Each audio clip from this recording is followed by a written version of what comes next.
March meeting of the Salt Lake City Historical Landmarks Commission. Our chairman, Kenton, is out of town, and so I'll be conducting tonight. The first item of business is the approval of the minutes. Does anyone have any comments on the minutes from our last meeting? If not, we'll take a motion.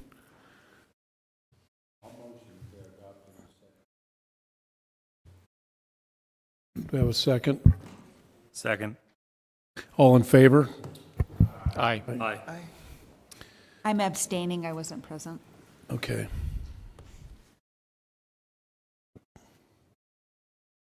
So there is no report of the chair since he's not here, and I'm here, and I don't have a report. So we're going to go to the director's report. Nick, do you have something you'd like to discuss? The only thing I wanted to bring to the commission's attention is some of you may have heard last night there was a fire in one of the contributing apartment buildings in the Central City Historic District, 521 South, 500 East. I can't remember the actual name of the apartment building, but just want to let you know that the building official and fire investigators have gone out, and it was a transient started fire. It's a 3-story building. It was vacant and boarded. The 3rd story apparently had fairly extensive fire damage to it, and the fire department had to breach the roof in order to fight the fire. We don't know the full extent. Most of the damage is not visible from outside of the building. But just wanted to let everybody know that we're looking into making sure that we can do everything we can to secure that so that any deterioration of the building is kept to a minimum. So hopefully we can get the roof tarped. And Owned by the city? it is not. It's a privately owned building and property. So just to let you know that we've been working all day with the building official and fire department and the people who board buildings for the city to do what we can with that. I don't think that we can get on the roof quite yet, but hopefully sooner rather than later we can work with the owner to get that taken care of. So. Okay, thank you. If there's no other, are there any public comments before we start on the agenda? If not, we will go to the first agenda item. As I understand, Paul, you need to leave in an hour or so. 6:45. Okay, so we need you on this first matter, which will be the relocation of 665 East Eli Place. That presents a conflict, I understand, for Shelley and Stan. Because they live near this property.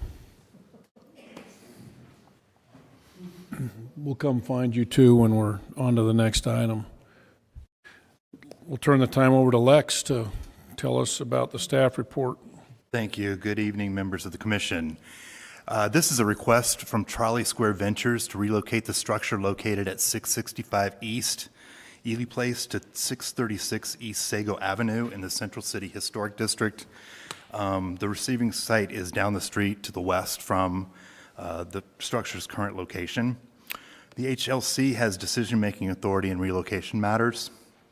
This is the second request that the Landmark Commission has entertained for the relocation of this structure. On December 7th of 2017, the Landmark Commission approved the relocation of the structure to the northwest corner of 600 South and 600 East. Subsequently, that location became unavailable, hence the request before you this evening. The request meets the standards outlined in the zoning ordinance for relocation of a contributing structure in a local historic district. Sorry, I kind of skipped over this visual here, but that's just showing you where we're moving to. And the receiving property is dimensionally eligible to receive the building, and therefore planning staff recommends that you approve the request.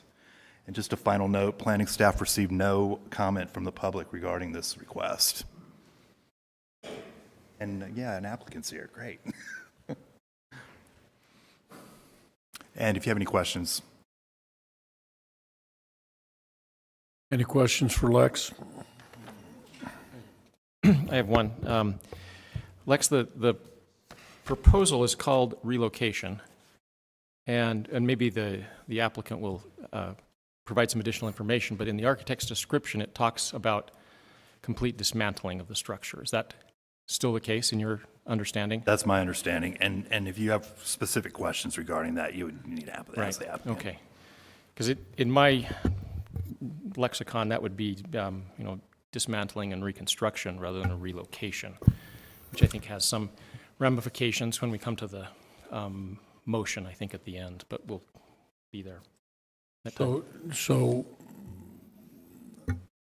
it's also relocation though, right, Charles? But that's just not the, I think relocation is typically moving as a unit. Pick it up, move it, put it back down. so you don't, even though it ends up in a different place, you don't consider it a relocation when it's reconstructed, taken apart and put back together? Yeah, that's typical terminology. Typical tone. Okay, that's Yeah. what I was Charles, getting the white chapel would be an example of that? at. Yes. It was dismantled and Yes. reconstructed? Yeah. Okay. Okay. Any other questions for Lex? Lex, am I remembering right that the proposal that we proposed for the other location was also a dismantling, right? That will be a relocation according to the definition that Charles just put on the table. Really? I would swear that they told us they consulted every house mover from here to Missouri and they couldn't find anybody that would do it, and they're actually going to take it apart, mark every brick, and put it back together. My understanding was that they were going to pick it up and move it, but you can ask the applicant and they can clarify that for you. Yeah. All right, good enough. Thanks. Other Okay. questions? Thanks, Lex.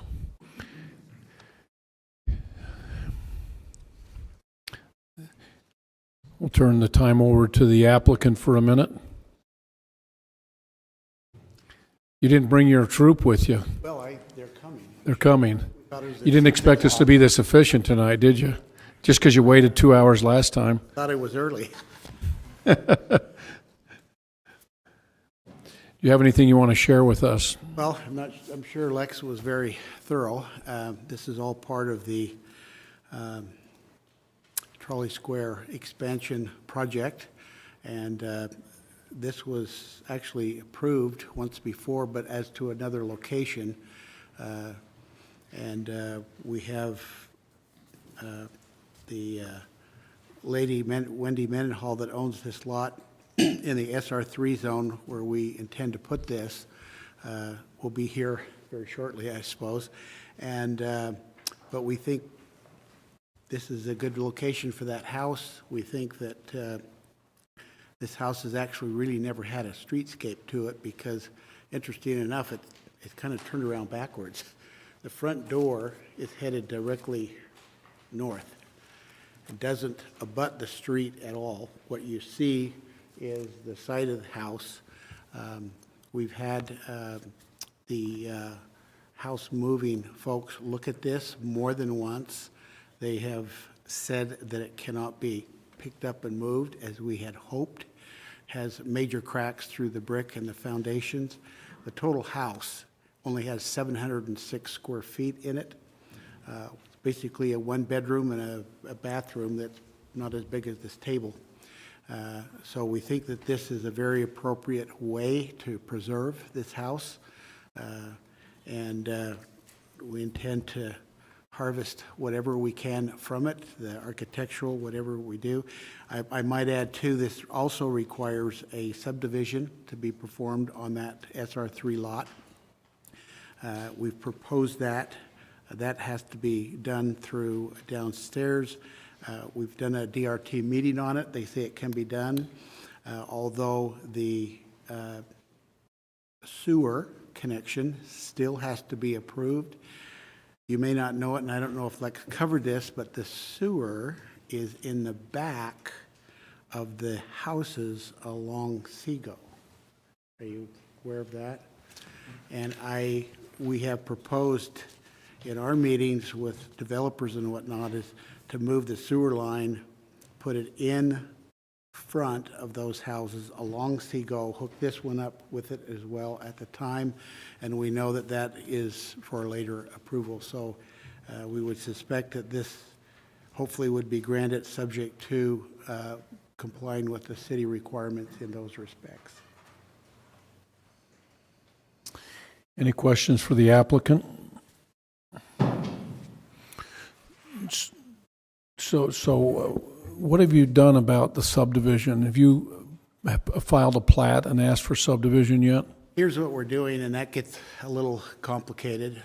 In meeting with the DRT folks and viewing this as a part of the big project on the 3.75 acres there, the thinking right now is to do a PUD. A what? A PUD on the 3.75 acres and include this in with it and have that all presented to you at one time. If that doesn't look feasible by the developers, it will then be a standalone subdivision on that side. Yeah, I noticed the report says that you were going to divide it into 3 lots. Was Yes. there a reason for that instead of 2? We have another house going in You there. want to move another house there? The house that's located on 600 South, I think this, do you have a copy of that in your documents? This is the proposed subdivision. Yeah, I don't know that I remember seeing that. I believe that's in there. Yeah, that's in here. It's, This is really, Can I just jump in here real quick? The Landmark Commission approved the relocation of the home on 6 South to this same property. Okay. And there's enough property there for the 3 homes under the zoning. So you don't anticipate a subdivision problem? They just need to go through the process? They just need to go through the here's process. the engineering on it. What's that? Yeah.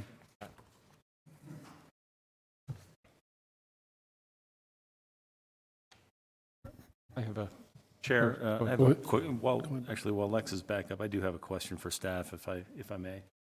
Yeah, go ahead. So 2 questions. One is, so the relocation is separate from then approval of any remodel and exterior changes. That will be, and final siting on the approved relocated property. Is that correct? What do you mean? So some of the sketches appear to be suggesting like there's a rooftop, looks like there's a rooftop patio and some exterior additions for some stairwell, et cetera. That will be reviewed at a later date, correct? okay. As well as the final location on the proposed site. Okay. I just, actually, one other thing, while you're here, Lex, there is an inconsistency, and maybe when we get to the motion, but maybe you can clarify. In the proposed motion sheet, item 5, a professional building mover will move the building and protect it while it's being stored. Is that an accurate statement, or if it's being disassembled, is that intended to mean that a professional will disassemble the building and protect it while it's being stored and then rebuild it? It's item 5 on the motion. And I don't have that motion sheet.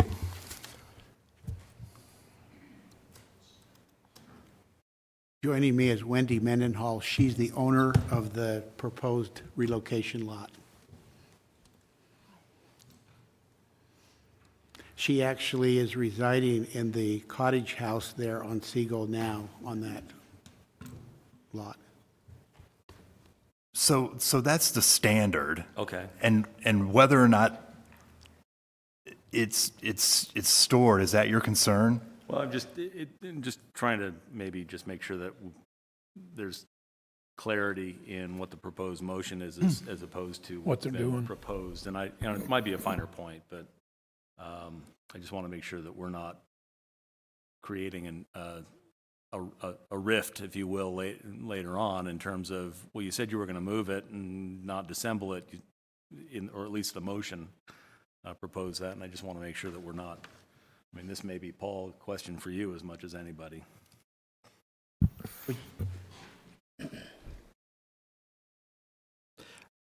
And again, maybe it's just when we get to the motion at Right, the end, it's it's- clarifying that the intent is to disassemble, that we understand the intent is to disassemble and reconstruct if that's in fact what the commission chooses to do. I think what we're trying to do here is we're trying to meet the standard as closely as possible, where, I mean, you're disassembling, reassembling, and standard kind of looks at something close, but not exact.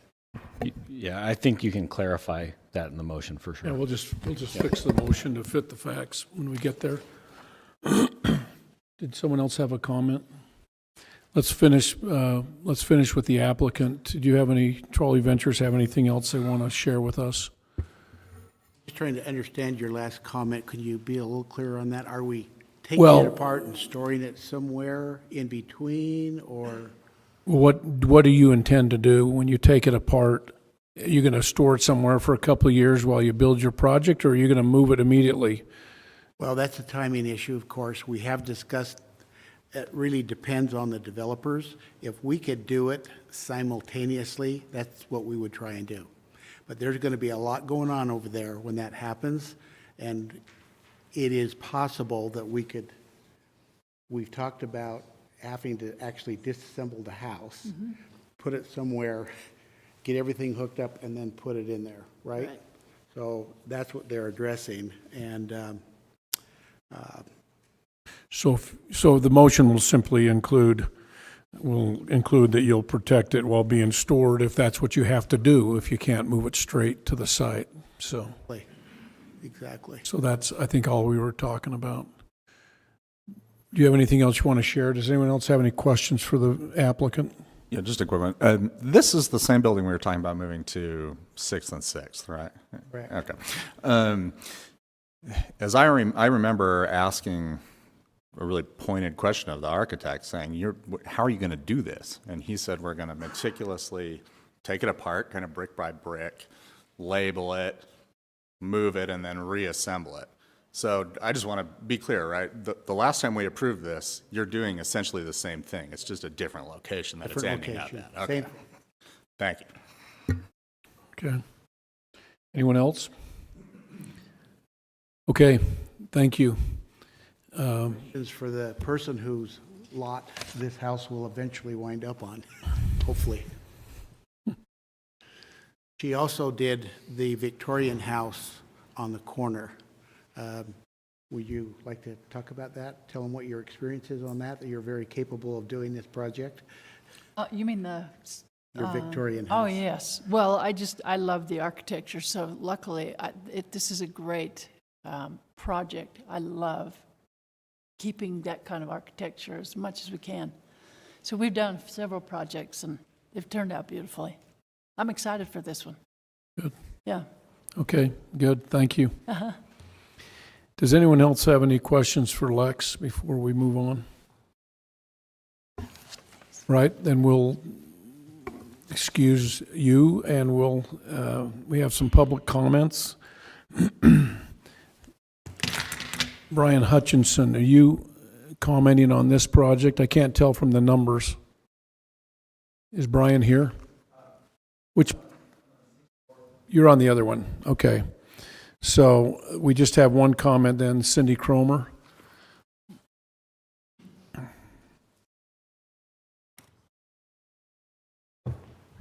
So my name is still Cindy Cromer, and I've spent approximately 2 years of my life working on this project.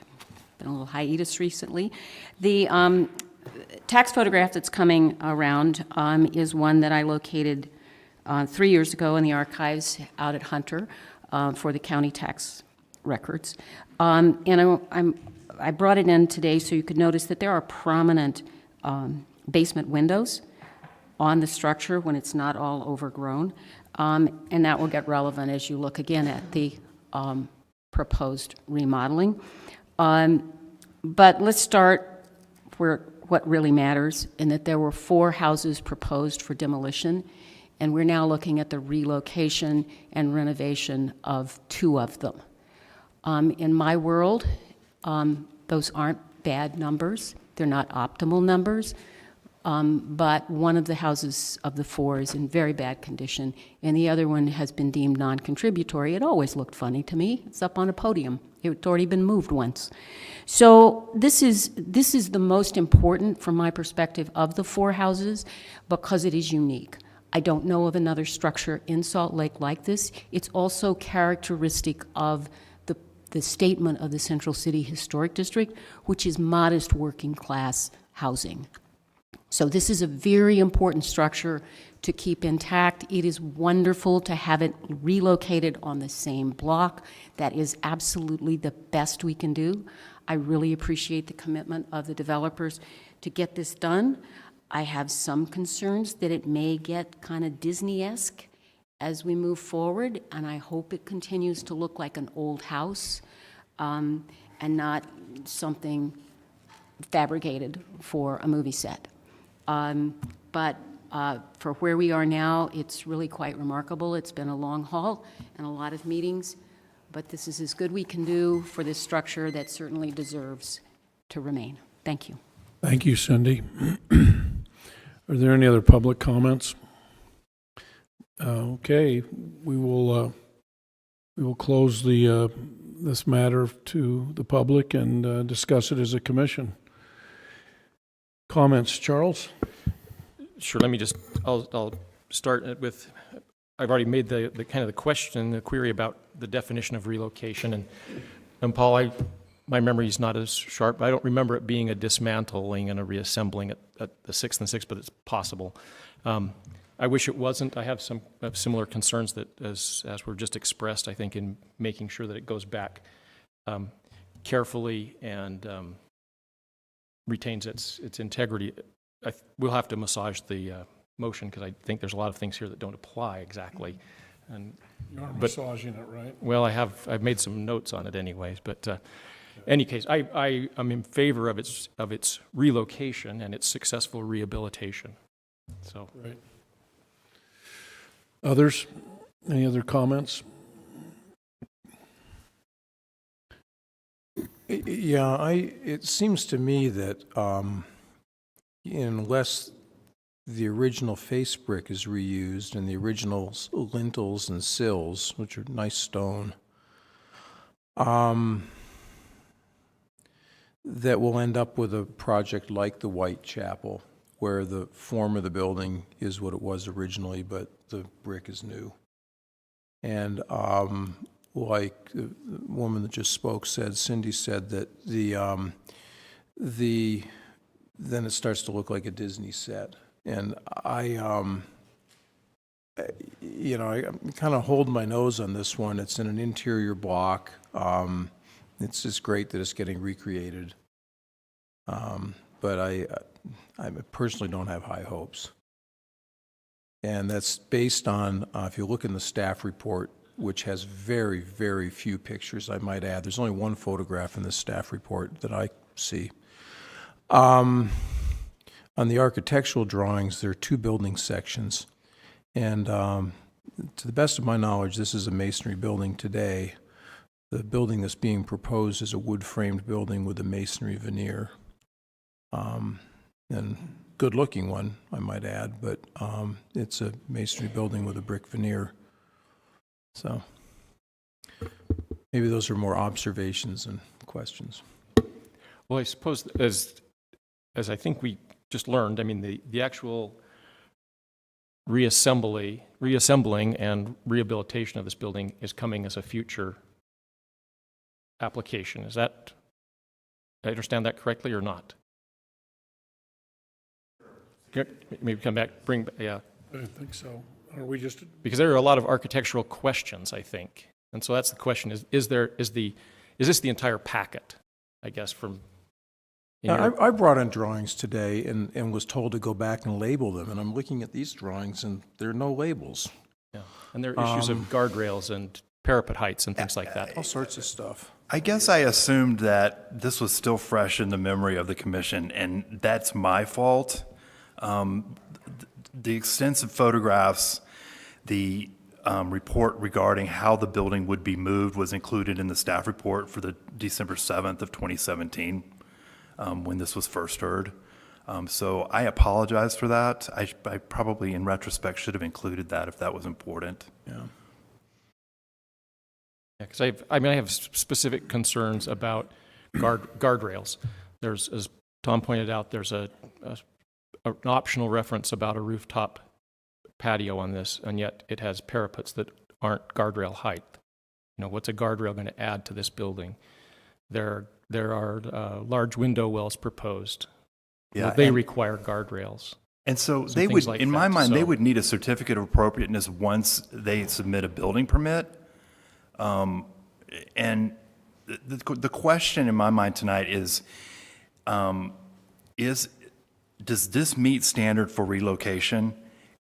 I think it is in the city's best interest that this question move forward positively as opposed to a demolition.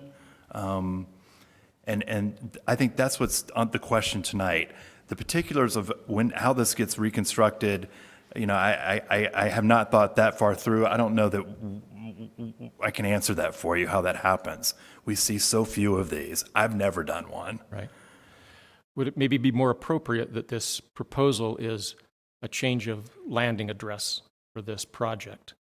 And Well, that's what I'm wondering, Charles. Why aren't we just amending the prior approval to change the location instead of going through? We already addressed what had to happen last time, didn't we? well, I don't recall the specifics of that. Well, I have a I pretty vague apologize. recollection of that. No, I remember we approved when we approved it being moved, we had conditions, didn't we, besides relocation? So generally with these types of things, if there is no change to the building, that Lex is right, when the building permit comes in, we will look at that to make sure that it's consistent with everything that we know about the building in its current location now. And if there's changes, they will need to have some sort of certificate of appropriateness. Whether or not that's something we do at the staff level or at the commission level really depends on what those changes are at that time that are put in that building permit. Tonight, you're approving the ability to relocate it. The details will come as part of that building permit process. And then they'll come back here if they have to, if they're changing it too extensively. Yeah, if it's something that we don't think that at the staff level it's appropriate to approve, or it doesn't meet some standards or something like that, it'll come back to the commission. If it's things like the window wells and things like that, you know, those are probably things that we would be addressing at the staff level. But if there's significant changes to roof lines, things like that, that would be more of a red flag for us. Hey, Lex.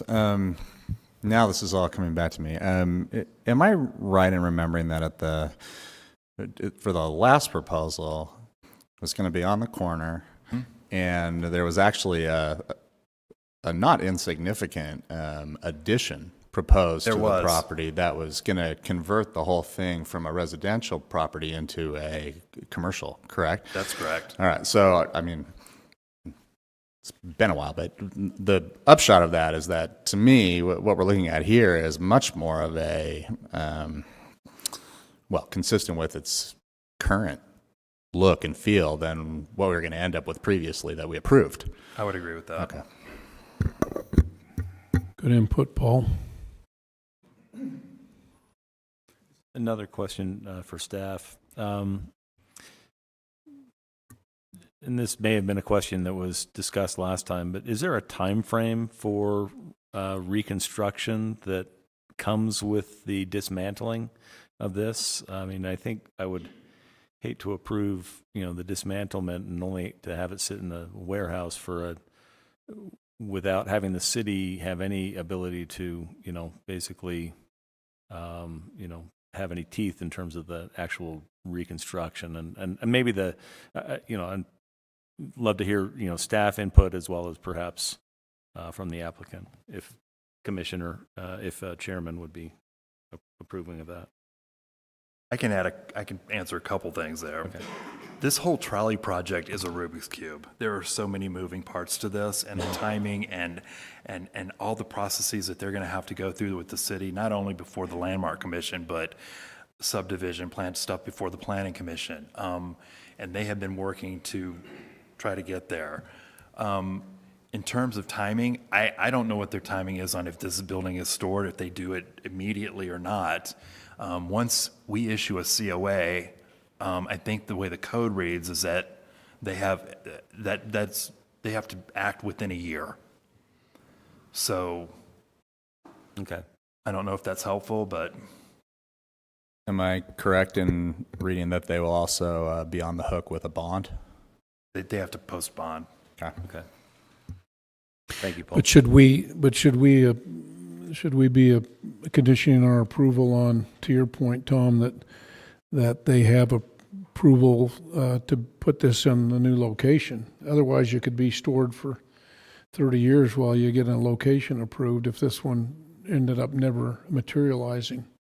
Well, I mean, I think, to Lex's point, it is part of a Rubik's Cube, and 12 months may not be a reasonable time frame in terms of, when it's actually dismantled and, and whatnot. I don't know, because again, that's something that I think would be more appropriate for the developer to bring that time frame to the table, or to have some teeth in whether it's the bond, or that it's tied to certificate of occupancy if it goes to like a PUD, or this is part of that. Right. And I'm just kind of the worst case scenario, type of thing that we Yeah. all deal with as developers. I mean, again, we approved this once, and I was one of the ones that approved the voted in approval of the relocation. But not to whether it was to be dismantled and rebuilt or whether it was moved. That question never crossed my mind back then. Yeah, if you're moving it, then clearly you can't move it till you have a place to move it to, so my concern I raised would be addressed. But when you're dismantling it, it could be stored forever, to your point, Tom. And so, And maybe it's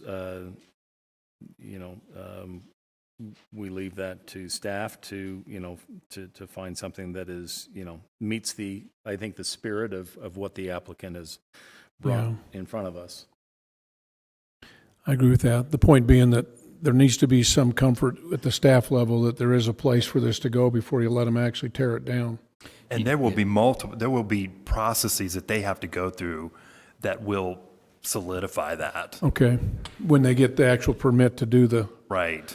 tear down, I mean, not to take apart.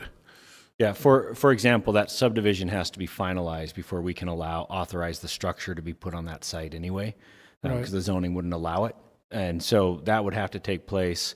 We generally will not issue the certificate for any, or approval for any demolition of any building, regardless of where it is. And I would consider this dismantling to be subject to those same rules until the building permit for the relocation is ready to go. So that's something they're going to have to work out. That could take some time for sure. Okay. I think just to give you some perspective, I believe the last structure that went through this was actually the Sand House at Trolley Square when they redeveloped. There were 2 contributing facades on that. The whole building, I don't think, was, but very similar. They dismantled it. They actually shaved off the outer layer of brick and had to rebuild it, and then relocated on top of the parking structure on the west side, and reassembled the building. And I think they had to get the parking structure built and everything else. It took probably 2.5 years after approval for that to come back up. So Yeah, okay. Well, okay, I think we know where we're at. We're approving the relocation, and the rest will be dealt with as they relocate. I'm ready to make a motion if people are. You want to go ahead and do that? Based on the analysis and findings in the staff report that the standards for approval of a certificate of appropriateness for relocation have been substantially met, testimony and the proposal presented, I move that the commission approve the request for the relocation of the structure located at approximately 665 East Ely Place. Specifically, the commission finds that the proposed project substantially complies with the standards for certificate of appropriateness for relocation of a landmark site or contributing structure.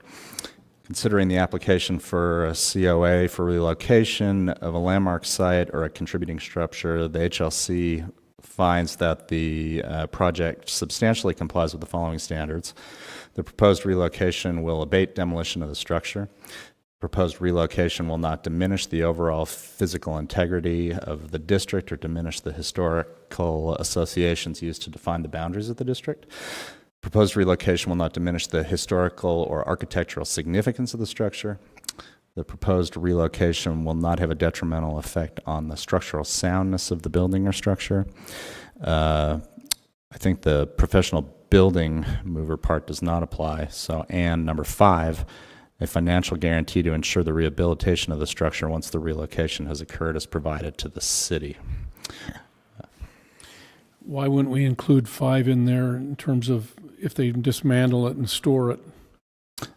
Well, the way I read it is, I highly doubt that, for one thing, a professional building manager will do Right. that. It'll be a contractor. Might modify that. Okay, and a professional building mover and or contractor will move the components of the building and protect them while being stored. Okay. Charles, you want to modify any of that language? Well, I think the only issue, if I'm not mistaken, is that these numbered items here are actually standards. Is that correct? I mean, city standards? So I think just eliminating the one about a mover is the more appropriate approach. And we assume that there's professional construction personnel involved in the process. Right. I think that one's just so specific on moving. That would be my request. My suggestion to amend it would be to simply eliminate number 5 as listed Well, here. But it is a standard. I think the way that Paul made the motion, he's modifying in a way that fits the situation. right, Yeah. and there's the qualifier above about it substantially complying. So So when it comes to standards, I think you could either say it meets it or it's inapplicable. And in this case, I think the way Paul modified it in his motion is appropriate. I agree. Do we have a second? I'll second. Let's vote. Tom? Aye. Esther? Stoll, aye. Shepherd, aye. Aye. Aye.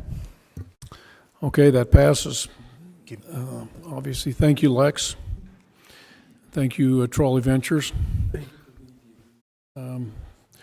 Let's go ahead and get it built, okay? You can just do it once at the end, I think, qualifies it. All right, thank you. Charles, you want to grab our other commissioners? Oh, they're Stan in the back. Find Shelley. We're now going to go to the new construction at 170 West, 600 North.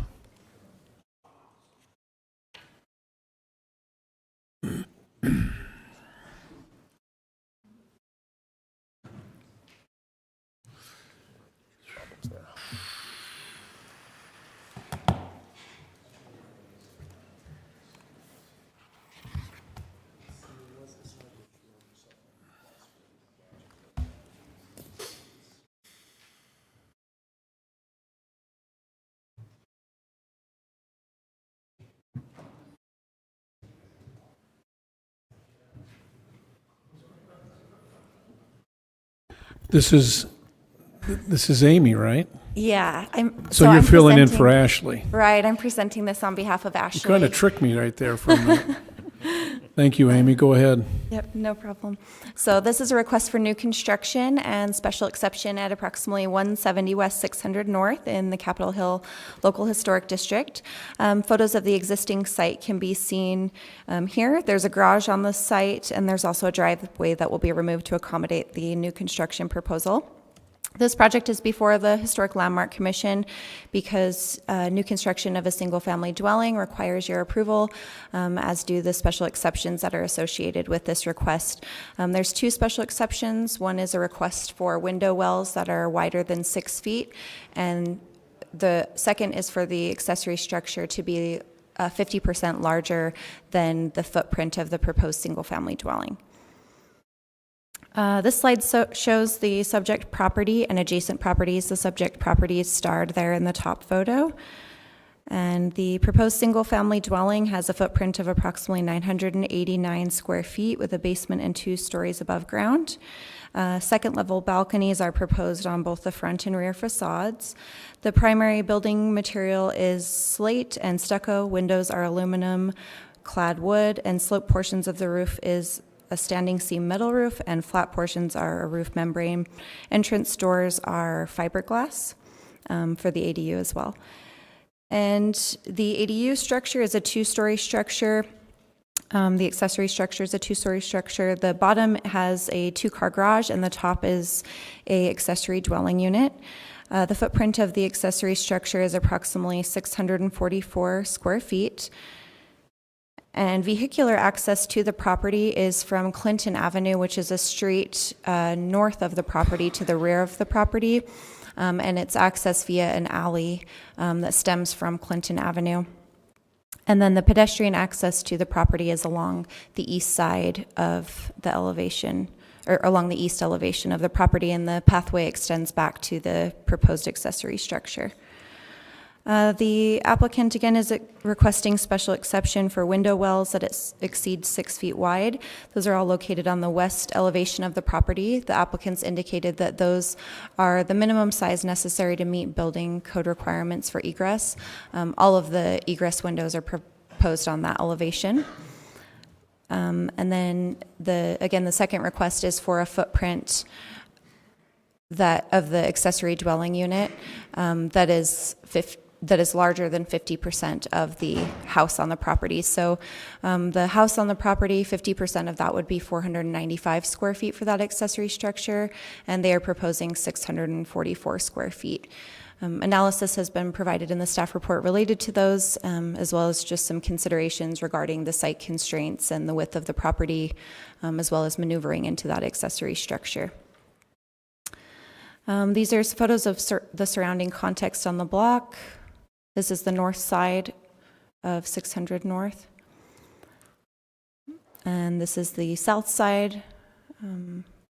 The project on the right-hand side is another project that was recently completed by this applicant. Staff has received 6 public comments in relation to this project. Those were all added after publication of the staff report, and those should have been included in your Dropbox.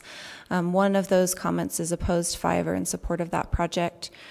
And staff has reviewed the proposal for compliance with the new construction standards as well as the special exception standards, and the recommendation is to approve the project with conditions as listed in the report. Thank you, Amy. Questions for Amy?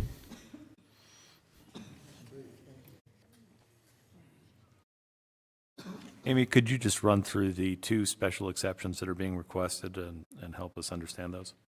So the 2 special exceptions that are being requested, the first is for window wells that exceed 6 feet in width. So window wells are regulated under lot and bulk, and the Landmark Commission has the authority to make adjustments to lot and bulk.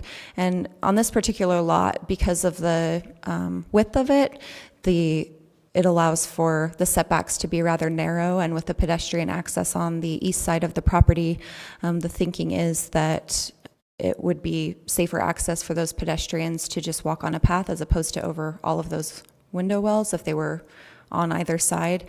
And so I think the increased width is being requested so that all of those can be provided on the west side of the property. So the requirement is that they be 6 feet wide, and the applicant has requested 3 of the 4 of those exceed that width. And I think that's analyzed in, let's see, in attachment G of the staff report. And then the second request is the accessory dwelling unit ordinance allows for the accessory dwelling unit to be 50% of the footprint of the primary structure on the property. In this case, the primary structure on the property is 495 square feet, or would result in an accessory dwelling unit that's 495 square feet, and the applicant's requesting to exceed that, with the proposal being 644 square feet. Thank you.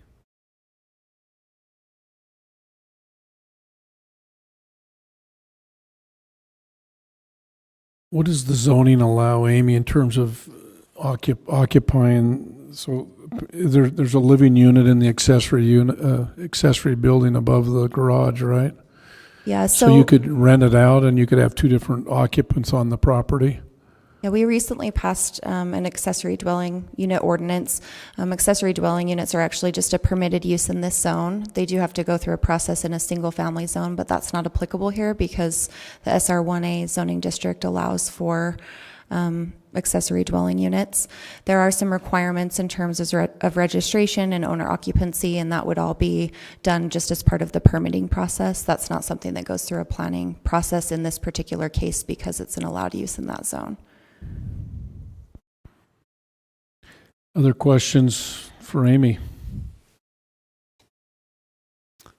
Thank you. We'll hear from the applicant.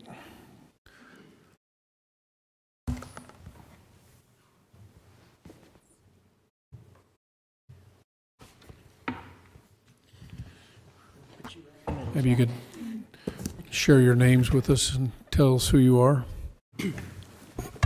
I'm Angela Dean with AMD Architecture on the design team. I'm Jack Reinhardt. I'm the one that wants to build the home. And I'm Wayne Gordon, also with AMD Architecture. I'm going to start, first of all, staff requested that we bring a sample of the slate with us to the meeting here. I'm tired of carrying this around. So we're going to start here and have you all pass it around.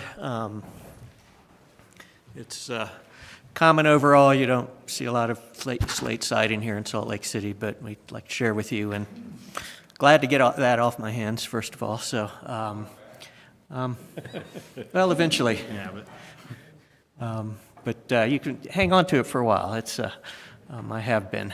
Anyway, not a whole lot to add to Amy's report, but would like to thank Amy for sitting in for Ashley tonight. Believe Ashley's out of town, and rather than push this back another month, where'd Amy go?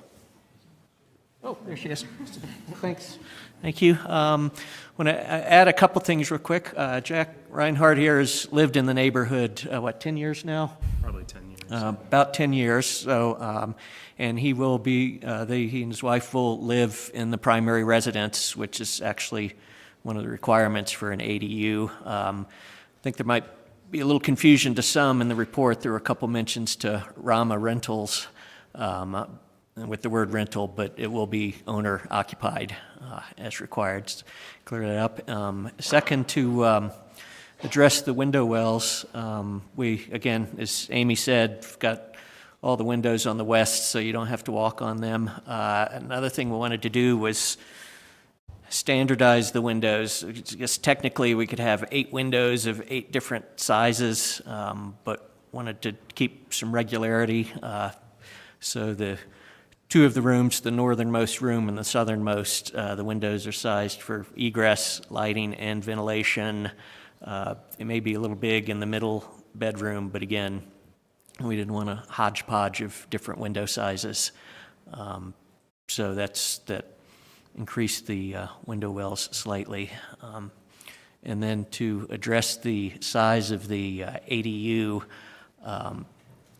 we're within, there's two parameters going on, the 650 square foot maximum and the 50% of the house footprint. If we stayed within the 650 square foot, we're somewhat limited on the site. The width of the site is less than 50 feet, which is the minimum for the SR1A zone. So we started out narrow, and with the 4-foot and the 9-foot setback, we could get that down a little bit. We only have so far to go with house width, so that limited the overall size. We also wanted to at least have a bit of yard space and open space, both for Jack, for the neighbors also. We could conceivably increase the house footprint so that the 644-foot ADU was 50%, but we thought it might be better for the neighbors to have a little more open space there next to them. So that factored in our decision. Let's see what else, I guess Questions? that's all from our end, I guess. Any questions? Questions for the applicant? Charles? I have one. In the staff report, it talks about the situation with the private alley, and I'm just wondering if that's been resolved. So I've been in contact with the 3 homeowners right there, and they've all agreed. I'm waiting until we get through this, and then I'll get it all in writing with a lawyer drafting it all up. So it's preliminarily approved, and it before the building permit is pulled, we'll have that all recorded and everything. And yeah, the alley is there now and is accessed, and that actually help reduce the driveway cut in front of the house. And we know city, especially, it's traffic that's not keen on too many driveway cuts on the street, so we're actually reducing that a bit. Also, with the shape of the property and the street, I don't think you're going to see the ADU almost barely at all from the street because it being on the hillside and tucked behind the other house. Like, I really don't even think you're going to notice it. Other questions or comments? Just a quick question on that. Yeah, you saw in the proposed, well, I don't know, do you see the proposed motion in the staff report when they, okay. There's a item in it about that easement. Does having that in there screw you up at all? To me, that doesn't really seem like a landmarks issue. That seems like some other building permit issue. Does it benefit you for us to just eliminate that, or does it not matter at all? Benefit so that when he goes to Right, I think there's a little bit of overlap that played more into the, if there was no easement and no rear access, we would have had a different design for you all. Well, that's what I kind of thought, is if you don't get this easement, you'll do something else, I would assume. Plan B, but, so it's a little bit of overlap there. Yeah, so we did explore that, obviously, as a starting point, and what would probably happen is flipping the setbacks, keeping that driveway cut coming off of 600 North, and having the driveway extend the full length of the property to access that back garage, Which we don't want to do. A pity. Well, I guess my question is, do you want that provision in there, or do you want it out? Well, I guess, like you said, if it's not relative to the issues of design, then we don't need to include it, and that way it provides flexibility if that becomes an issue down the road. Okay. Thanks. Okay, thank you. We'll excuse you, and we're going to take some public comments now. Okay, well, thank you all. And Stay around. Thank you. pass this around again if you like. Now, put it in your pocket. You hang on to it. Scott Christensen, would you like to speak? These comments are limited to 2 minutes, everybody.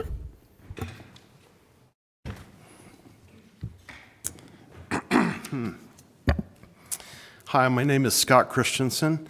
We've restored and live in the historical home at 594 North Center. This proposed structure is directly across the street from the back of our house. I have grave concerns about the proposal. I've read the staff report and I'm mystified why there was no acknowledgement of the historical asset of the back of the property. The 1920s garage is nearly 100 years old. This garage, as a historical outbuilding, helps to define the historical character of the neighborhood. The only mention of this asset in the staff report was the following. Quote, the applicant is proposing to remove the existing driveway and accessory structure on site, end quote. At minimum, there should have been research done to determine the value of this structure, and it should have been presented to you. You can still require that. It is not good policy or practice to dare to tear down contributing historic buildings within a historic district. I just reread Salt Lake City's design guidelines, paying special attention to Chapter 12, which governs new construction within historic districts. The proposed structure fails to comply with the following. First, and I quote these sections directly from the guide, designs that seek to contrast with the existing context simply for the sake of being different are unlikely to be compatible and are discouraged. The goal is to protect the historic and architectural character of each neighborhood while allowing new, compatible design. And then section 12.5, a new building should be designed to reinforce a sense of human scale. A new building may convey a sense of human scale by providing a porch in form and in depth that is similar to those seen traditionally, using a building mass that is similar in size to those seen traditionally, using a solid to void wall to window to door ratio that is similar to that seen traditionally, and using window openings that are similar in size to those seen traditionally. This proposal, as you can see, fails all of these standards. 12.7, the reform of a new building should be designed to respect the range of forms and massing found within the district. 12.8, a front facade should be similar in scale to those seen traditionally in the block. 12.15, overall facade proportions should be designed to be similar to those in a historic building in the neighborhood. 12.16, the pattern and proportions of window and door openings should fall within the range associated with historic buildings in the area. This is an important design criterion, end quote. This proposal is a two-story, mostly flat roof box. Most structures in the neighborhood and all but one on this street are either 1 or 1.5 story buildings with pitched roofs and a front porch. I'm not opposed to modern design, but beg you to hold this applicant to the same design standards that are required of everyone else. The defining character of a great neighborhood can be lost when the design standards are ignored. Thank you. Thank you. Brian Hutchinson.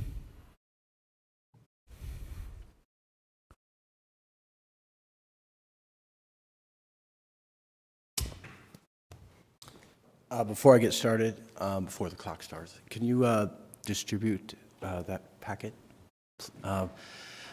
Mr. Hyde?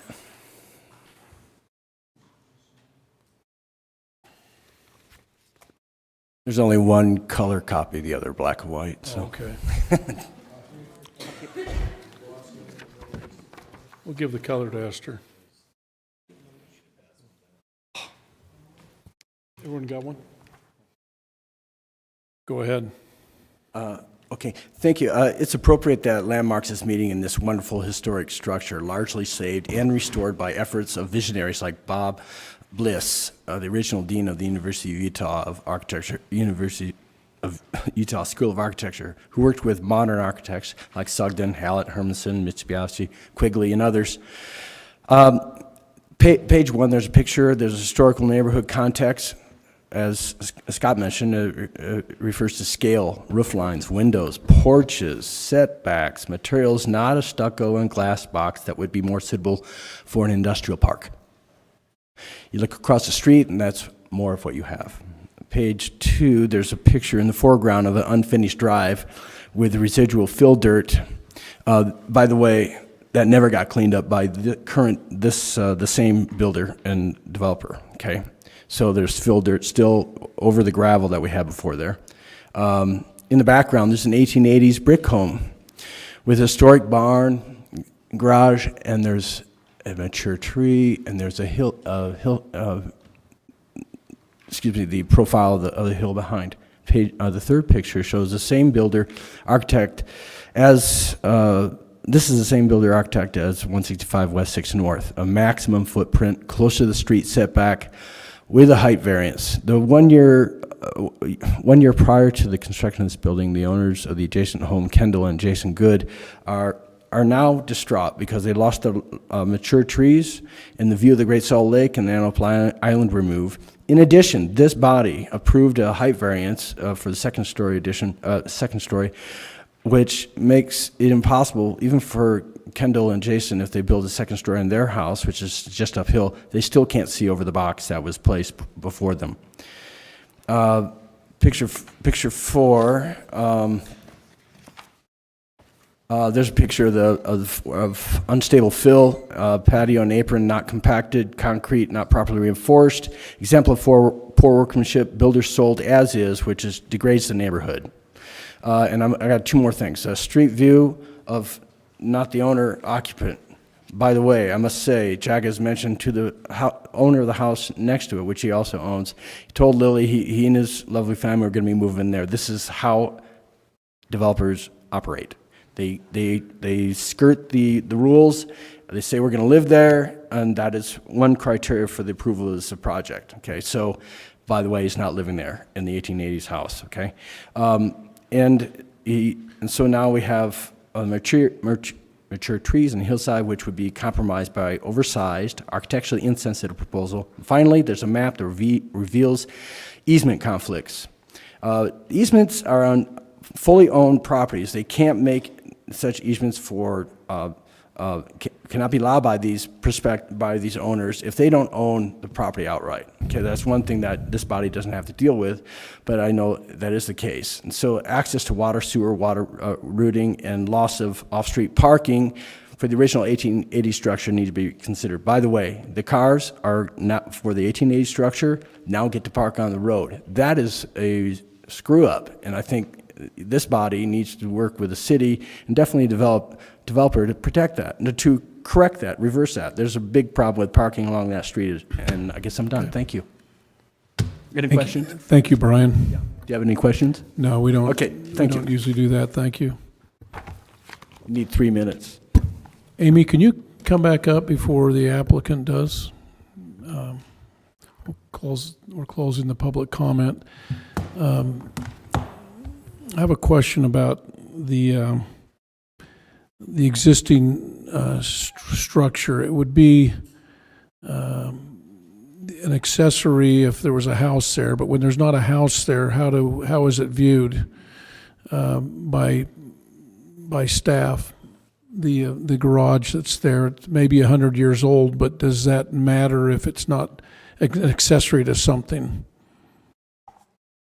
So somebody can jump in if I'm not saying this correctly, but from my understanding, the existing situation is a non-conforming situation because there's an accessory structure without a primary structure on the lot, and it's a separate lot.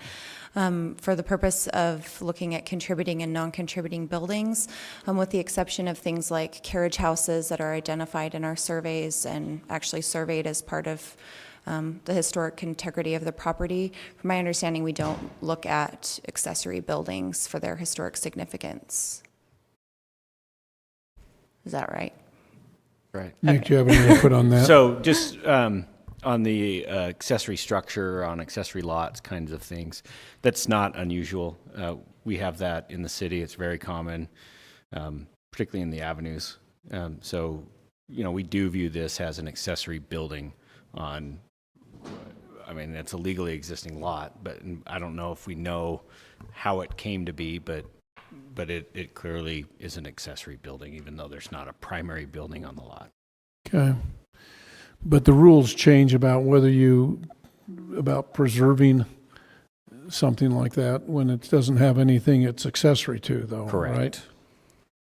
Okay. That was my question for Amy. Does anyone have any questions for staff? I have one more. Amy, on your hard drive there, do you have their sheet A 2.0? Do you know if that's available to project?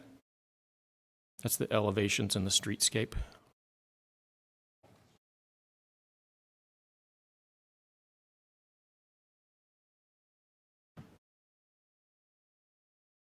I don't think I do have them on here. They're in the staff report. Yeah, that's what I'm just I mean, I looking have at. them in front of me. I'm not sure that I can put them up on the big screen. Right. Then. Where are you in our staff report? Well, It is in here, though. Yes, yes. Okay. Okay, I didn't really have a follow-up question. I just wondered if you had the ability to bring that up as part of the discussion, I think, that will follow.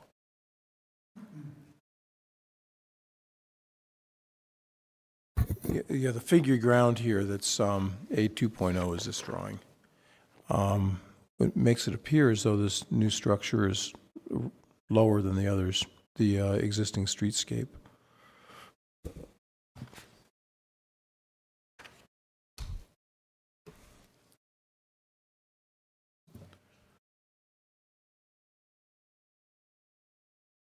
I don't have anything. Anyway, we're done. You just wanted to project it. Any questions for Amy? If not, we'll ask the applicant if they want to respond to the comments. I can work on trying to get that up here while Cool. they're up here. Yeah, that'd be great.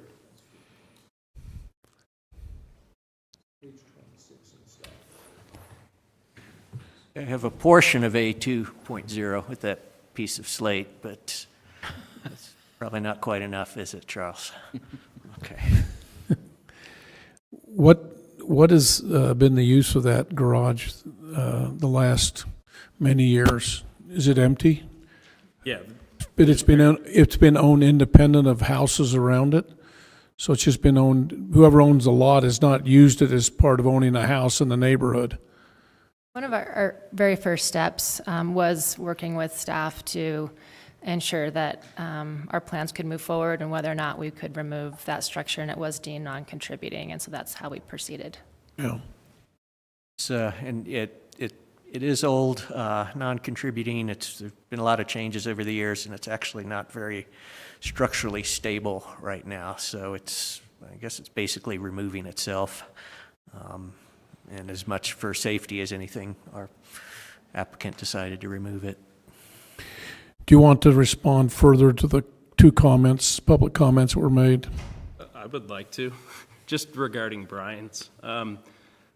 Half of the things that he said, like about the home across the street that I built, and I think he mentioned a piece of concrete that's sinking.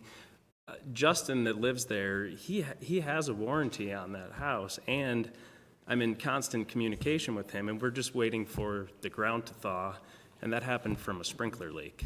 So, in fact, he said that he was going to send Amy an email because he couldn't make it to the meeting, but that wasn't until after 5:30 when we started. Okay, that's fine. She should have an email from him as well. And then I think the first thing he said I couldn't really understand, something about me leaving a filter or junk or something in the alleyway. I'm not really sure what he said, but Get a copy of what you're looking at so that he could better respond. I don't actually need to see it, but I live about 5 houses from there right now, and I've walked past and probably seen Brian 20 times, and why wouldn't he say, hey, you left this in the alley, do you mind picking it up? Like, that doesn't really make sense to me. I'll tell you, I really doubt anybody here is going to consider anything having to do with any performance about another project. It's totally irrelevant. Those are issues that are irrelevant to the commission's I present take it consideration. personally. I'm Sure. like, That's fine. Just I'm like, hey, I live in the just neighborhood. as to any comments about the of what you're building there, if there's anything you want to add that we don't already know or that you haven't already shared. Yeah, I mean, we acknowledge it's a unique design in the neighborhood. We're not trying to stand out. We're actually trying to fit within the scale and massing in. The facade width is, within that range. I think we're 26 feet wide. To the west, it's 25 and a half. To the right, it's 32. So, and we're meeting the height requirements. So, just by sheer, nature of the small lot, we're doing the best we can to fit a livable family house in that odd shape. Okay. Also, the slate siding is, to say that it's just a stucco box, the slate adds a lot of texture and character to that. I mean, I don't want to live in a stucco box. I want it to be, more modern and new looking. Yeah. So. Okay. All right, thank you. Does anyone have any questions for the applicant? We'll excuse you. Thank you for coming up, and we'll close this. We'll close this matter for public comment, just for the commission's consideration now. Comments, folks?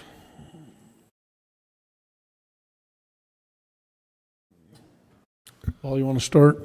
Yeah. Charles, you brought up A 2.0, and for me, that streetscape was probably the most compelling component of the presentation, I thought. To me, although the house is unabashedly modern, which is totally permitted within the historic preservation guidelines. But what is noteworthy to me is that the scale of the house, to me, meshes as well as you could ever ask with the streetscape in terms of mass, height, width, all of that. It would be, I'm actually not sure what more you could ask. And although, ask of the project, although the forms are not necessarily, well, they're certainly not identical to the historical homes on the block. I think it is highly compatible. All of those houses are asymmetrical. They're street facing. They have a little bit of in and out with respect to the street facing facades. And although it follows that pattern in a different way, I think it follows it really, really well. So to me, I think this is hard to beat, honestly. I think the exterior materials are thoughtfully chosen, really interesting, and to me, I don't have any reservations about it. I'm curious to hear what other people say. Thanks, Paul.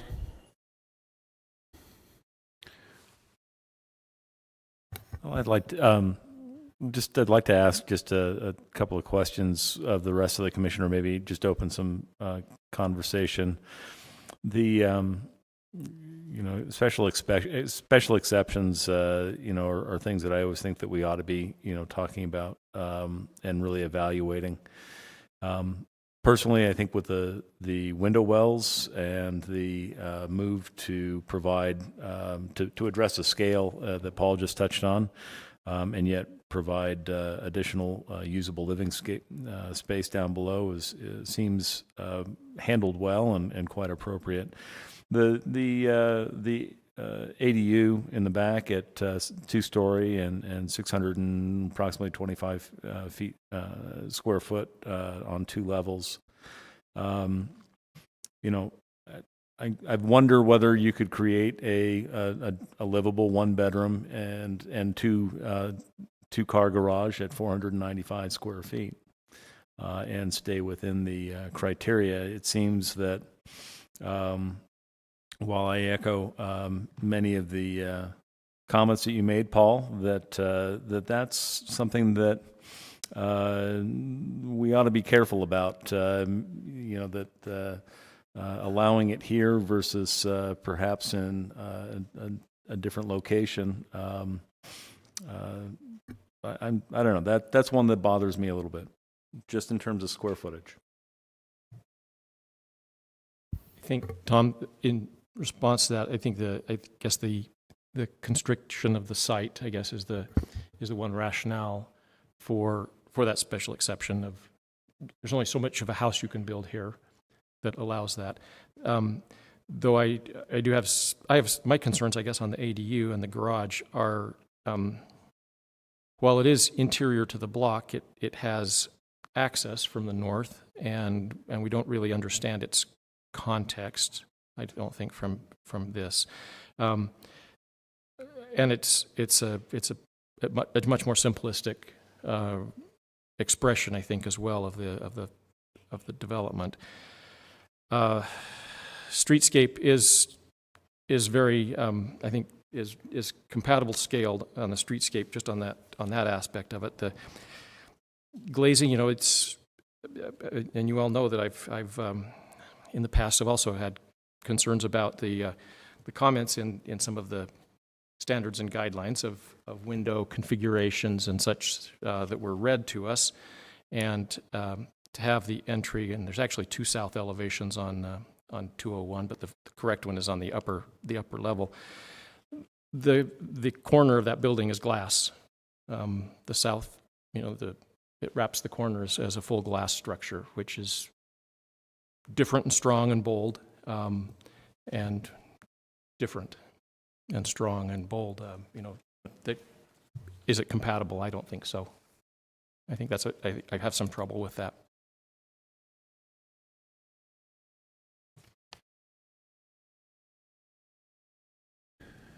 Other comments? I think I'm troubled by the absence of anything close to a porch. And I realize that we approved the structure across the street without one. But if you look at all of the houses surrounding, it's really a feature that is there in all of them. And, you know, I recognize this is a modern structure, but at the same time, I think there has to be some nod to the neighborhood. So that would be my concern. I think the one across the street, didn't it end up with a, I mean, it has a projecting canopy of sorts, I believe. To look at the I'd have to photos, look but- carefully at right, it. but not here is the important thing. There's something labeled on the drawings as porch. Are we, maybe people can, I wonder if it would be worth asking for a clarification, Mr. Chair, or what your thoughts are. Well, in the description, it talks about it defines the porch as having different glazing alongside it. And I read this only as slab on grade concrete as labeled porch. But maybe. But is it under an overhang? I think it is.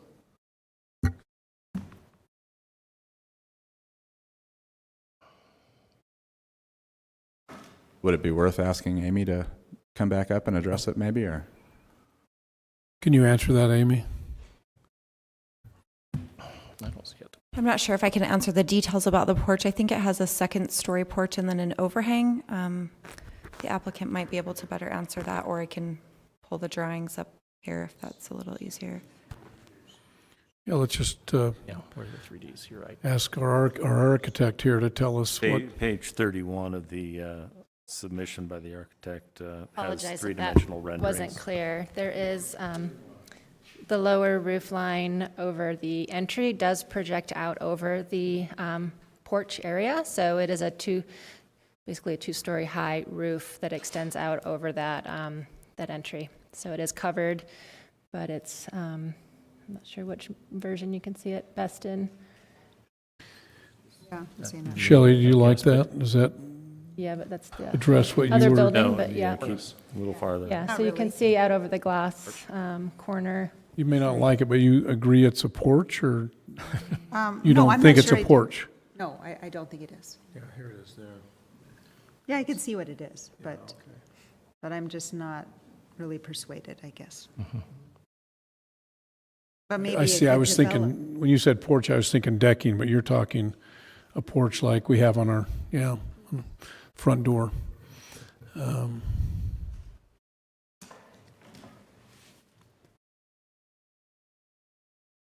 Okay, thank you.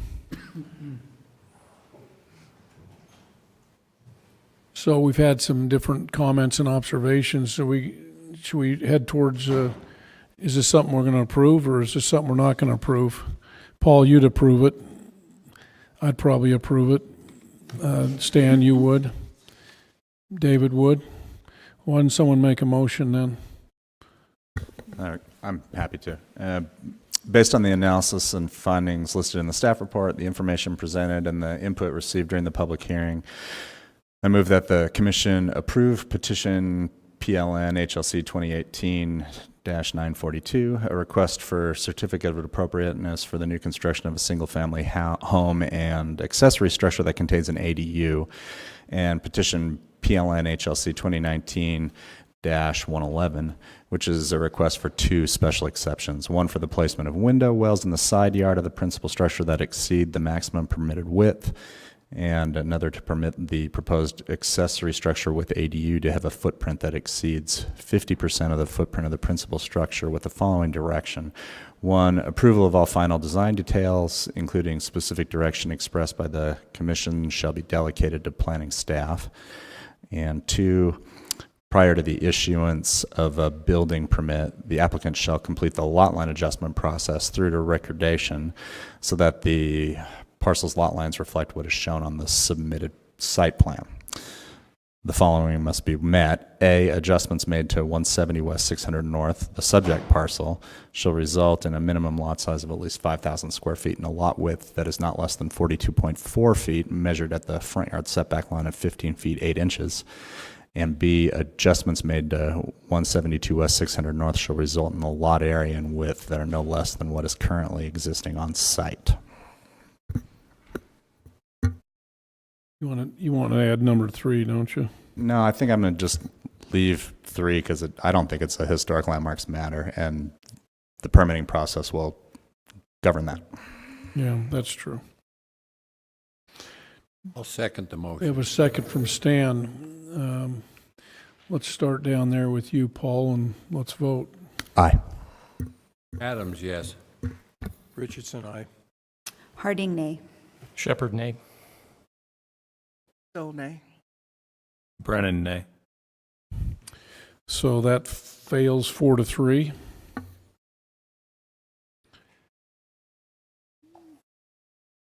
So for the benefit of our applicant, I just want to Those- chime in that I think that it's really close. I think that it just needs a little bit of work to satisfy. that's some what of I'm the wondering, comments. if the applicant can address some of the things the 4 nayers brought up, is that something that you think we want to give them some help and guidance so they're not spinning their wheels. No, I think, in speaking for myself, I think the 3 comments that Shelley and myself and Charles raised, they are very close, and I think I would like to see some additional evaluation and design on those. I think that there are, as I said initially, I think there's a lot to be commended by this project. I think there's but those 3 items, I think, deserve a second look.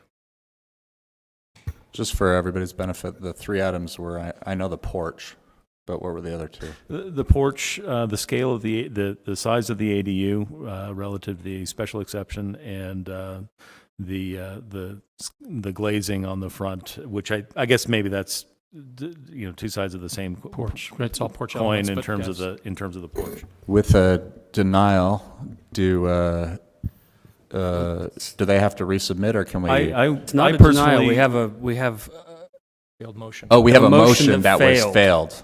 Okay, Motion got to it. approve that failed, so we don't have a motion yet that has passed one way or another. So one alternative could be to Could ask them, ask if they yeah. would prefer to table it, have it tabled, which is something that we've done in the past. Yeah. Would you, Up, I guess. why don't the applicant come on up, and Amy? I was just going to say, to answer the question I think you were asking, which is if you deny the application, do they have to resubmit? And the answer is yes. So I will let them respond to which they would prefer. So in Paul's motion, he indicated that the concerns could be addressed potentially with planning staff and working with us through those details. Is that something that you would consider in order to pass something? I would prefer, personally, that they come back to the commission. I would, I would not like to. I would like to not deny this and have a continuation so that it makes it easier for you to come back to the commission. I agree with Tom. I do too.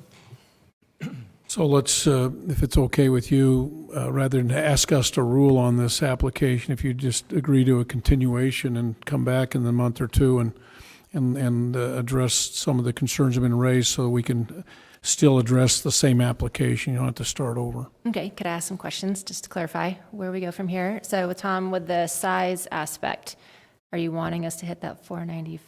I would like to see you evaluate it and come back. I'm not saying that you have to, but I feel like you could accomplish a very livable and very usable building without having to exceed that allowed square footage, or within the exception. I think the other issue, just to chime in on that one, I think another issue is precedence. Even though this is a very tight and constricted site, to out of the chute to say, these other factors don't apply, I think is challenging as well. So I think we try to, I think. Wayne? The fact that the lot width is less than the minimum required, is that something that could could tie into things. So maybe a future applicant says they want to exceed the size, but they have a 52-foot wide lot. Would that be a different enough situation, or? 50, it just seems to me 52-foot wide lots are pretty rare in most of the historic districts, and most of the older districts, the historic or not. It's a factor, I think but it's only one. I think it's an attempt, I think is the goal. And I think, I'm speaking for myself. We get a lot of requests for special exceptions, and I think some of them are always deserved, because of unique considerations, and certainly the lot width, as you suggested, may be one. There are other, but I think that it was not at least presented to me in a way that was compelling enough to approve in this particular case. And then, Charles, you seem to be primarily concerned with the glazing. Could you provide more direction? Right, on I that? think it's kind of a joint, I'll say, probably between the two of us. I think just the entire porch definition and treatment. I think reevaluate some options there. I think consider what the standards and guidelines call for in a porch and an entry and a front entry to the house. It has the front entry. How can that be defined? You've gone to a length to the left with a tall planter box and things like that. I'm not suggesting that that's the solution at the porch area, but what are the options to realize a more compatible, more reflective porch than this pretty stark commercial entry, I think, that's presented here. Charles, the enclosure and such is another aspect of a porch. Are we looking for a porch that people sit out on and? Yes. Okay. Potentially, yeah. For me, potentially. Okay, like Shelley likes 6 foot wide, 6 foot deep balconies and such, and that's cool. Is that possible on this site? Probably not, but I don't know. It may be. I mean, it seems. Can I chime don't in know once enough. more, excuse me, on that? Feels unrealistic. Just to get enough, if we start at the front setback and we go porch and then a house facade that's pushing things back enough, it gets kind of narrow towards the back of the house there, and that did limit us somewhat. So we'll take another look, but I don't know how much depth on the porch we can get, just because it gets so narrow back near the rear of the house. I think it's issues of definition and enclosure and sense of porch, I think, is the challenge. Yeah, I agree. Don't necessarily need to do it with space in terms of, but how you treat it, in terms of materials and stuff, you mean? So that was, I guess, we sort of flipped things a bit, and the balcony off the living space, that's sort of our front porch. That's where the living room is. So things are a bit inverted in this design and the floor plan, and I understand you don't have that here to see, but the main entry is really sleeping spaces, and the living area is above. So that's your kind of public street face engagement. And so upper enclosed element is kind of functioning as our porch now. Yeah, unique challenge, unique site, unique challenges, I think. And so, but I don't know. Maybe one other encouragement in when you come back, while the bird's eye perspectives help explain the project real quickly, it's really the ground, it's the eyesight level up is the way that we're going to experience it, and I think those will be more effective, if that makes sense. Okay. Yeah. We'll say we looked at that early on, and I guess from actually standing on the street, because the upward slope of the site, we can do that. It was a little distorted, so we kind of raised it a little bit. I think just certainly even do getting that. down to 6 feet above grade is the goal for me. Shelley, did you have anything else you want to add to that? And if we were to resubmit for the April Landmarks Commission, we can work with planning on that. Absolutely. There's something to talk Sure. with them about, and we don't need to here and now. So we'll get with Ashley and Amy. Okay, great. Can I ask Esther? What the size of it? Yeah, the size of it. Interesting. Okay. Just need to build the main house bigger, I guess. I was gonna say that. Does a porch count in the square footage of the main house? Because we can, There's two ways. House and a porch, There's two ways to get around the exemption. yeah, we do a huge porch if you like to get the house bigger. Okay, any other thoughts we need to consider? Thanks, you guys, for your patience. Thank you. Thank you. So it sounds like we need a Actually, motion. we do need a motion, I'll thank do you. that. Okay. So in the case of PLN HLC 2018-942 and petition PLN HLC 2019-111, I would move that we would table these until the applicant is ready to return. Richardson seconds. All in favor? Aye. Aye. Aye. Okay. Thank you.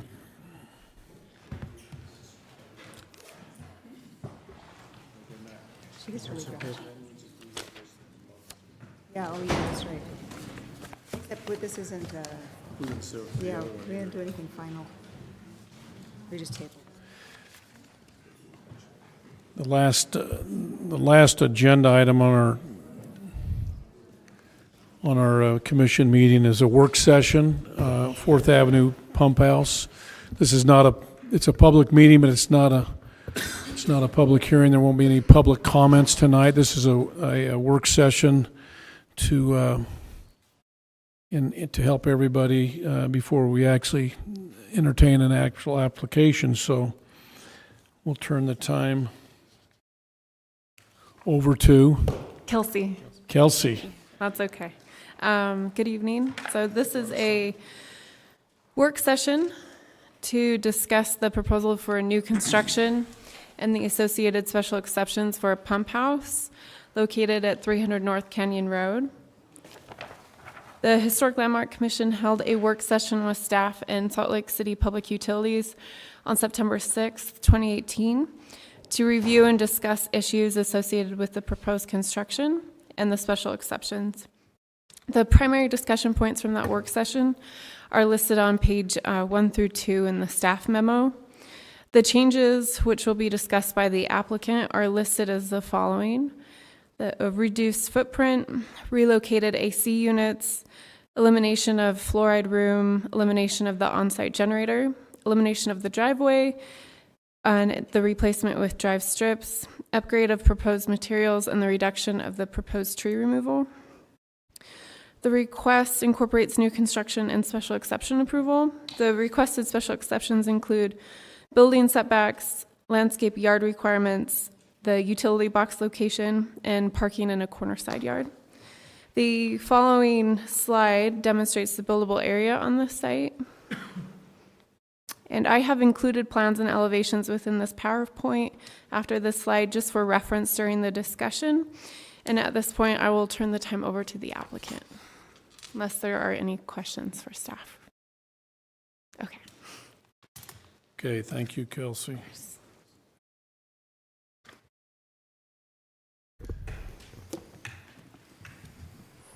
Grab your.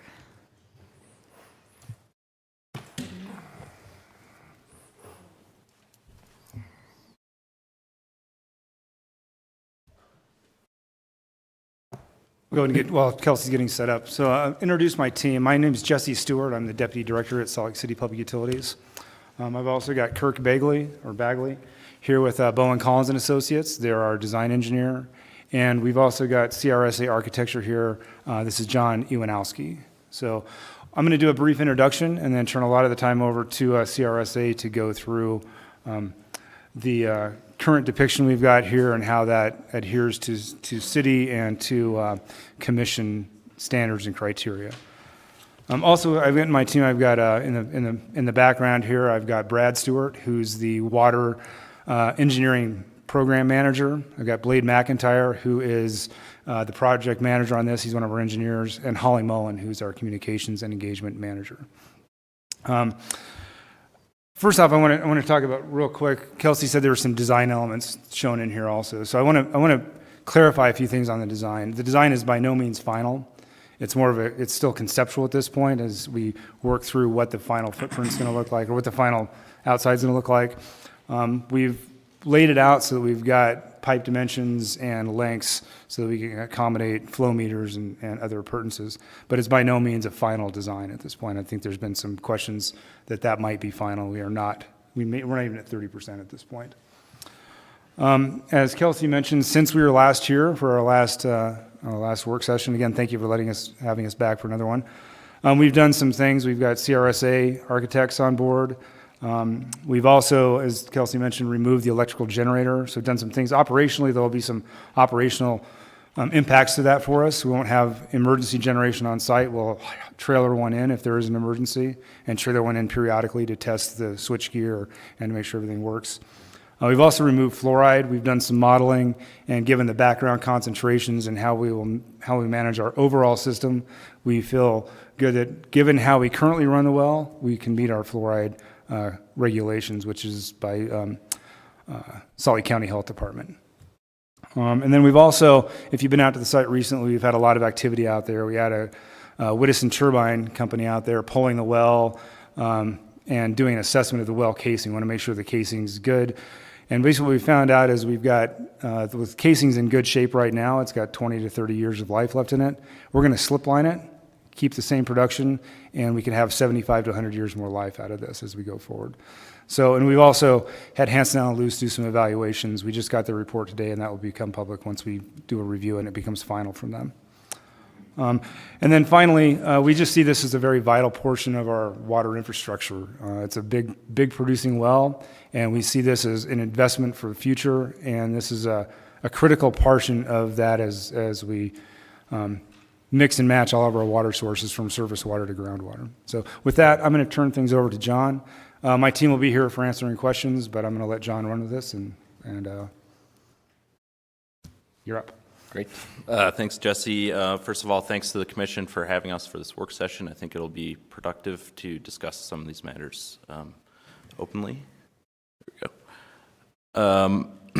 So my name is John Iwanowski. I'm the project manager for CRSA. Our principal in charge is Dave Triplett. He couldn't be here tonight, but he is a specialist in infrastructural and oftentimes public or military buildings. So CRSA was brought on after the last work session, which was in September, and we're brought on to really consider a lot of the Commission's input from that previous work session and how we can better work this building into the existing historic district, the Avenues Historic District. So our first task was really to prepare for an open house we had with the community at the Marmalade Library after some internal kind of discussions about the design. And so with that kind of background information, I want to present the design up to this point. I want to reiterate the fact that we are iterative designers. This is not a final design, and we really appreciate your feedback here. We've tried to be transparent throughout this process, including 2 open houses and meeting with individual citizens regarding this project. Our overall design scheme is to have this simplified form that starts to retreat into the background of the park in the middle of this street going into Memory Grove. We are selecting materials that reference the surrounding historic district without conveying a false sense of history. And we're trying to balance pragmatism of a water well and pump with aesthetics and security. So I'm going to kind of zoom in from the scale of the neighborhood. The order is following the City Code Chapter 21A, Historic Preservation Overlay District outline. You also have a checklist that is more in the order of Chapter 12 of the Commission's guidelines, new construction in a historic district. So it's talking about the settlement patterns and neighborhood character. This is where the Avenues grid kind of collides with City Creek. So a lot of the houses are orthogonal to the north-south grid. At this point, we start to get into houses that are kind of oriented towards City Creek. This building is generally oriented north-south with the short end along 4th Avenue and the long end against Canyon Road. We feel this lot and site pattern is in character with the surrounding houses. Topographic constraints and historically small parcels have led to this density that we are maintaining. Setbacks are technically difficult to achieve, as we've outlined in some of our special requests that we will be seeking. And the principal entrance is facing south, similar to the house at 236 North Canyon Road, but in general, the houses in the area, their front door faces the street, which in this case is 4th Avenue. Looking at site access, parking, and services, I just want to note that, public site access isn't necessarily desirable in a public water facility for security reasons, obviously. But the site is open. We have removed any fencing other than the gate surrounding the mechanical equipment on the north side of the building. Vehicular access is through a west driveway to provide safe access for service vehicles off the street, similar to surrounding houses that will be poured concrete. And mechanical equipment is located north of the building, obscured by wing walls, with the exception of the transformer. Looking at the landscape, there are 3 trees that are slated to be removed because their drip lines are within the building footprint. There's a 30-inch London plane tree that is in good condition. There's a 20-inch caliper Acer, which is in poor condition and would be recommended to be removed in any case. And there's an 8-inch caliper cherry tree. We are working with the city, or the urban forester, to match those values and plant new trees in kind. And one thing, since our last time we're here, the largest of the sycamores there on the, as you're facing up, I guess that's the west side, that one right now, that's planned to be incorporated in and saved. Yeah, we're going to do all we can to save that tree, including having an arborist on site when it's kind of sensitive. As far as the lighting goes, we're retaining light poles that exist throughout the site. There may be a small amount of downlighting over service doors, and we're using green screen and shrubs as part of the landscape scheme to help the building recede into the park landscape. Speaking about the building form and scale, it's a similar rectilinear form, similar to many of the houses in the surrounding neighborhood. We came to the scale based off the minimums of equipment that exists within the building. We're really trying to reduce the scale of this building as much as is feasible. The parapet height is 15 foot 4 inches, comparable to surrounding buildings, most of which are 1 or 2 story houses. Ottinger Hall is just down the street. It's obviously taller. The overall width is 16 feet, also comparable to surrounding buildings. And the overall elongated rectangle massing is comparable within the context. I have a quick question while you're there. So the height of the building, what is that driven by? So there's, on kind of the south section of the building, there's a piece of equipment, and maybe Kirk is better suited to answer that. There's 2 pieces of equipment inside the building that are driving the height on it. One, it's called a vertical line shaft pump. So it's so inside the well, it's being proposed that we have a well that goes down in the ground, but the motor sits on top of it. That's between that and then the chlorine tank that'll be in there for batching. Those 2 things are driving the height of the building. So along with utilizing a flat roof, we're trying to minimize the building height as much as possible. Also to protect surrounding trees. You do see some flat roofs in the neighborhood, although they're not as common as pitched roofs. John, before you leave it, I think I read, and I'm looking at the section, building section, I think I read in a description in here, shoot, I'm trying to remember. Well, it said that the parapet height was driven for architectural reasons, I think the statement was. And I look, and the section shows probably the equipment access hatch on the roof. And I don't know if it's a single line, so I'm not sure if that's it's schematic, obviously. But is that the actual height? Because it looks like the parapet is still a foot or more above the height of that. And I even wonder if it could be, that sheet. I'm on M02.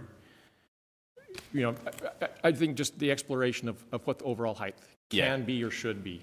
Right. I guess is maybe is sort of the feedback a little bit. Yeah, and once we lock in the roof thickness of the structure, I think we can dial that in a little more to reduce it.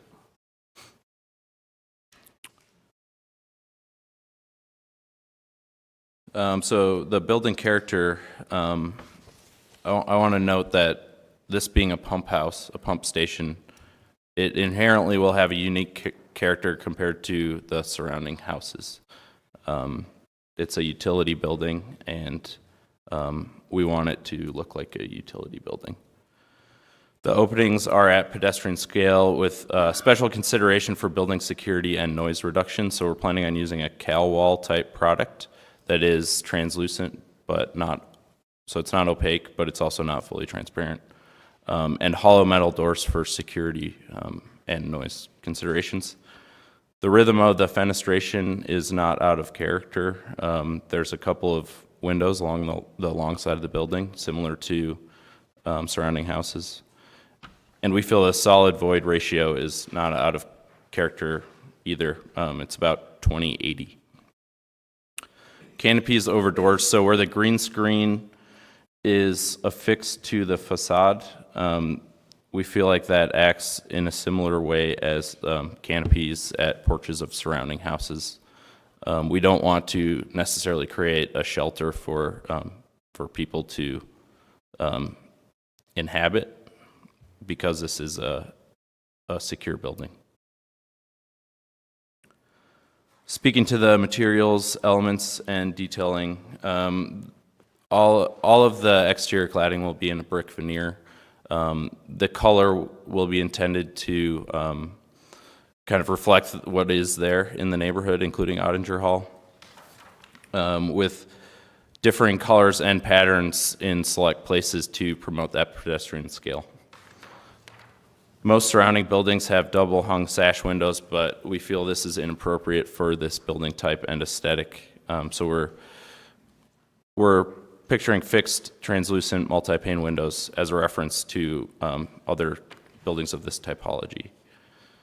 And other elements meant to relate the building to the surrounding historic district context include the articulated cornice, exposed concrete foundation, and these are in many cases rendered in modern materials to celebrate the past while differentiating this as new construction. And lastly, some of the signage locations, we're going to propose a date sign. You can see it above the window here on the right side, which will include some text on the function of the building, the year the well was opened in 1949, I believe, and the date of construction on the building. Once again, to differentiate kind of the well function from the shell of the building itself. We're also proposing a monument sign shown here on the right side of the building, close to where that gentleman is walking on sidewalk, kind of explaining the significance of this building to our city development, the significance of the water from City Creek, and illustrating the ways that we've used that water throughout history. We're also now, kind of based off some of the feedback we've been getting recently, starting to explore opportunities for transparency and more of a celebration of the water that is being collected at this facility.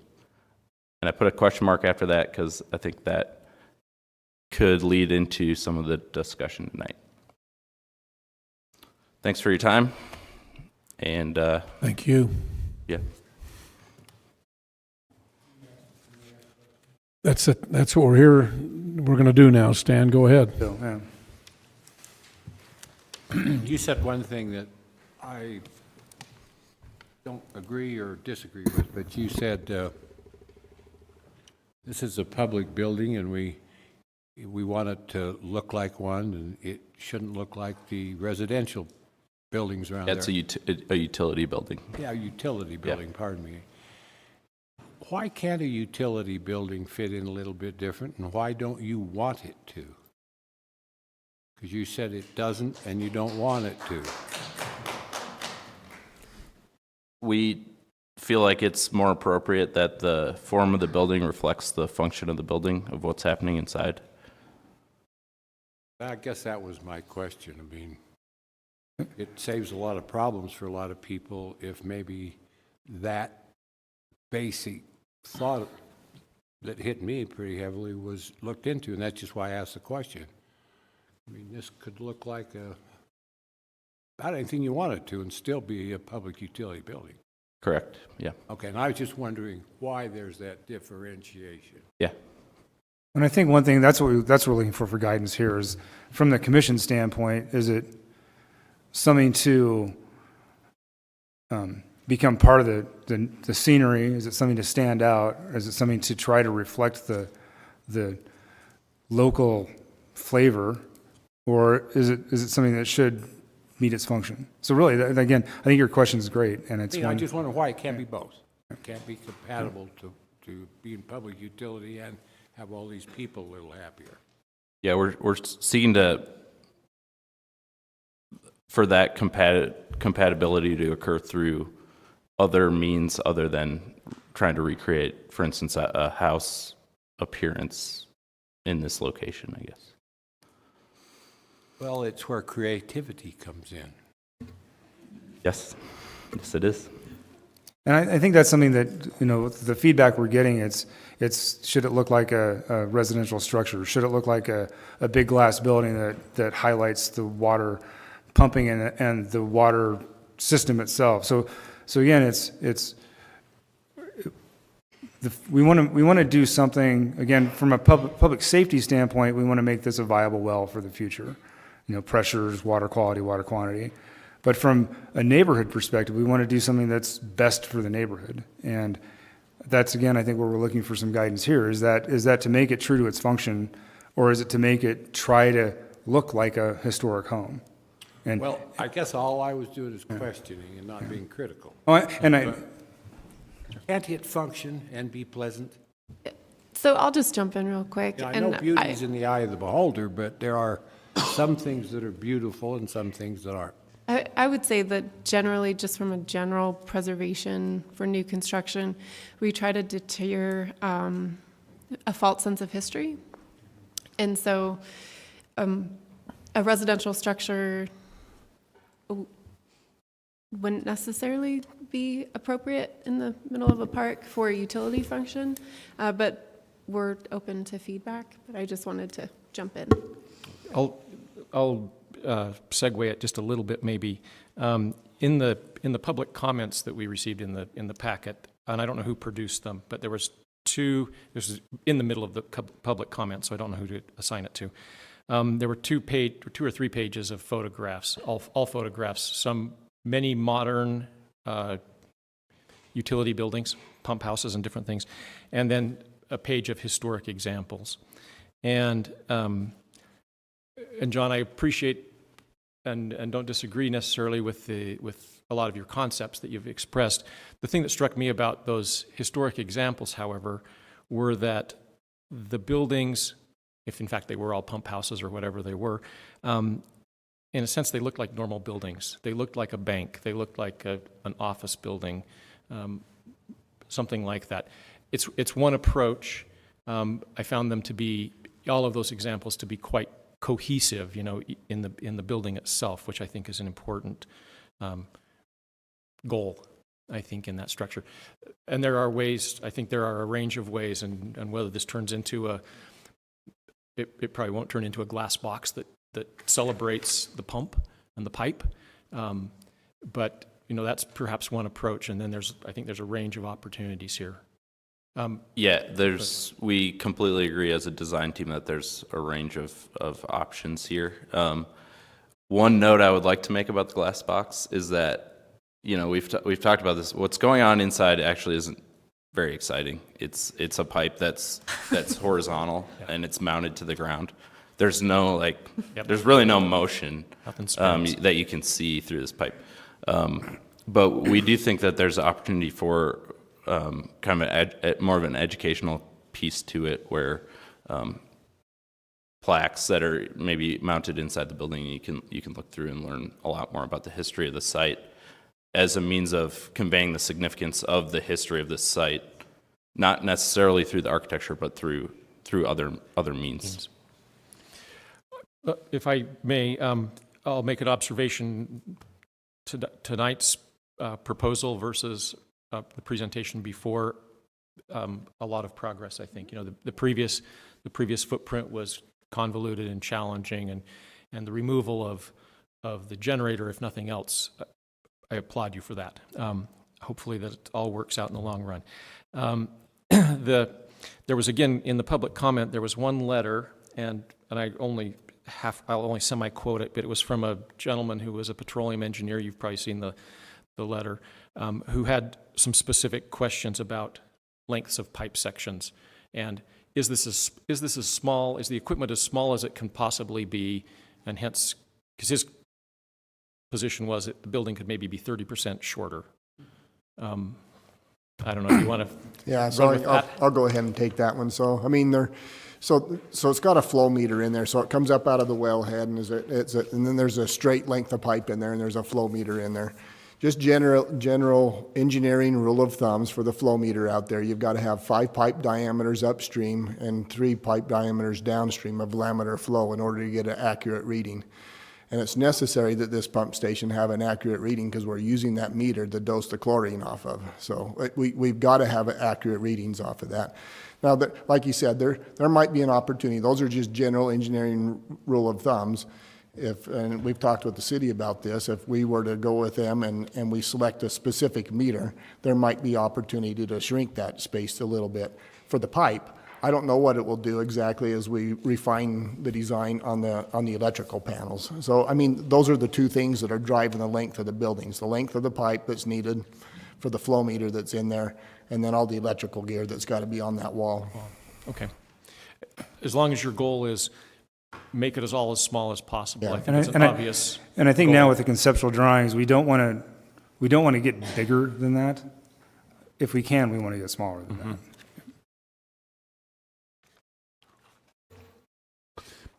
Other comments, commissioners? I'd just like to add, the idea of making it look like another house in the neighborhood is a bit odd to me just because it's in the middle of a park, in the middle of the street.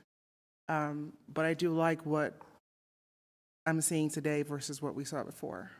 So it is an improvement, but I think there's also room for just a bit more. And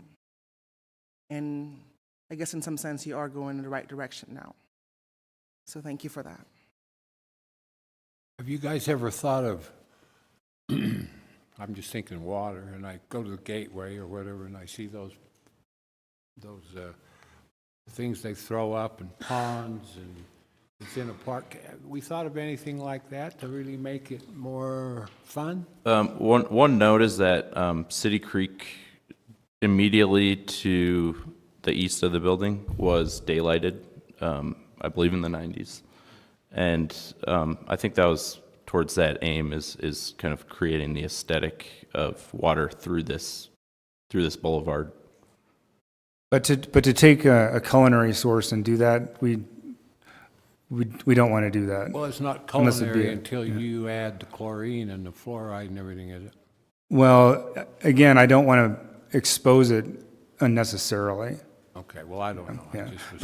But I think, I mean, if a water feature is something that, again, City Creek right now, for the bulk of City Creek flows in 2 gigantic pipes beneath this facility.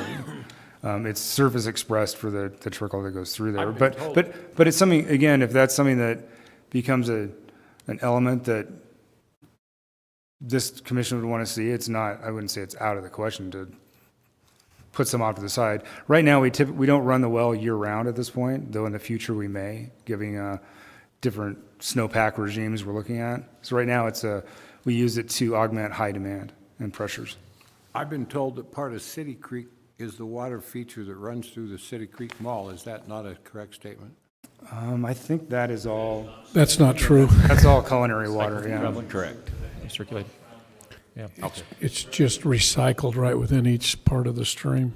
Maybe to brainstorm off that, and I'm just I've got a red pen, so I'm still redlining everything. Of course, you guys didn't take the red pen away from me.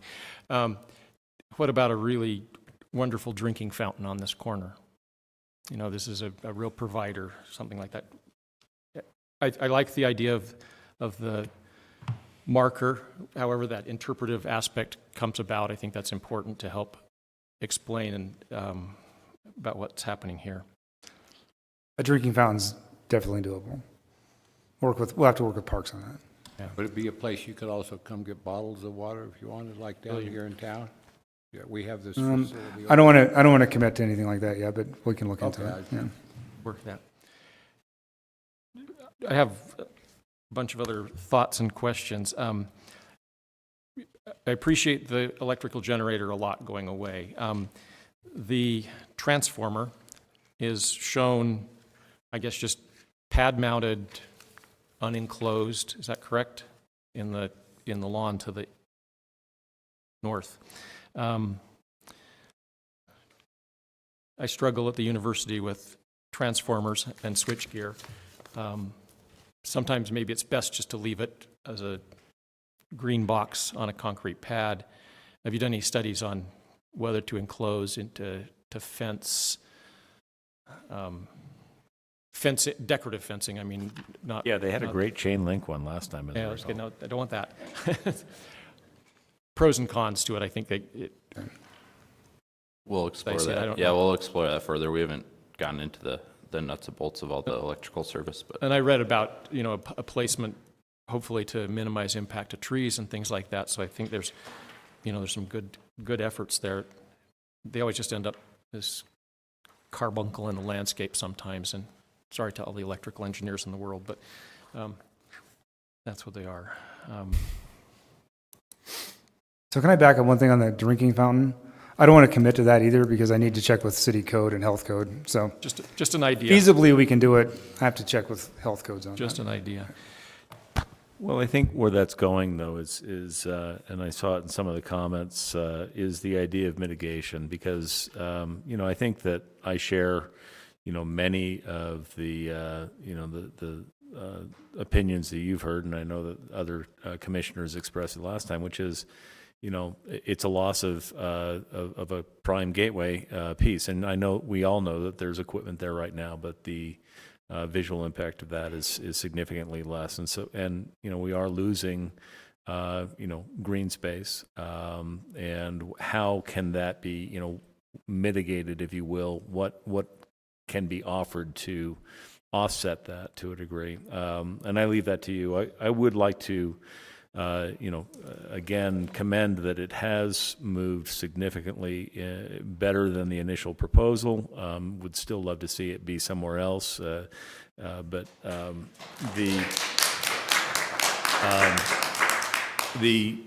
with the fact that is likely out of the commission's control, I think that the continued efforts and evaluations of how to work the scale, and whether that is, perhaps, and Stanley was kind of running with the idea of, can it look more residential? And I wonder whether maybe a gabled roof would provide, at a peak that would provide some of that height that perhaps is required at the pump and because of the tank, but gives the appearance and the perception of a much smaller, more low-hung building. I think that some of the details, the cowl wall, the service, hollow metal service doors, which look very industrial and are out of sync and out of character with the attempts to make this, I think, blend more with the architectural character and detailing that I see with the brick. I'm skeptical that in our climate that we can get green walls to grow without intense involvement. Let me just tell you, I had a house covered in ivy, a foot thick. But how long did it take is the question. It took a while. Yeah. But it Yeah, and I've been was trying to flourishing. kill Boston ivy for the last 20 years and I have not had success yet. So there are exceptions, but I do, I think of the new public safety building, which to the south has significant concrete walls at the vehicle sally port that, it was supposed to be a green wall. It's not. And that's been now 5 to 7 years. And I see plenty of architectural efforts to create green roofs.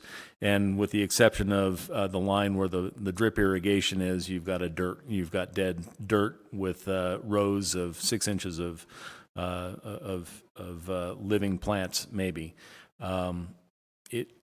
It's something that, I guess I'd like to hear, if that were to be something that is proposed, I sure would like to be convinced that it was in fact viable.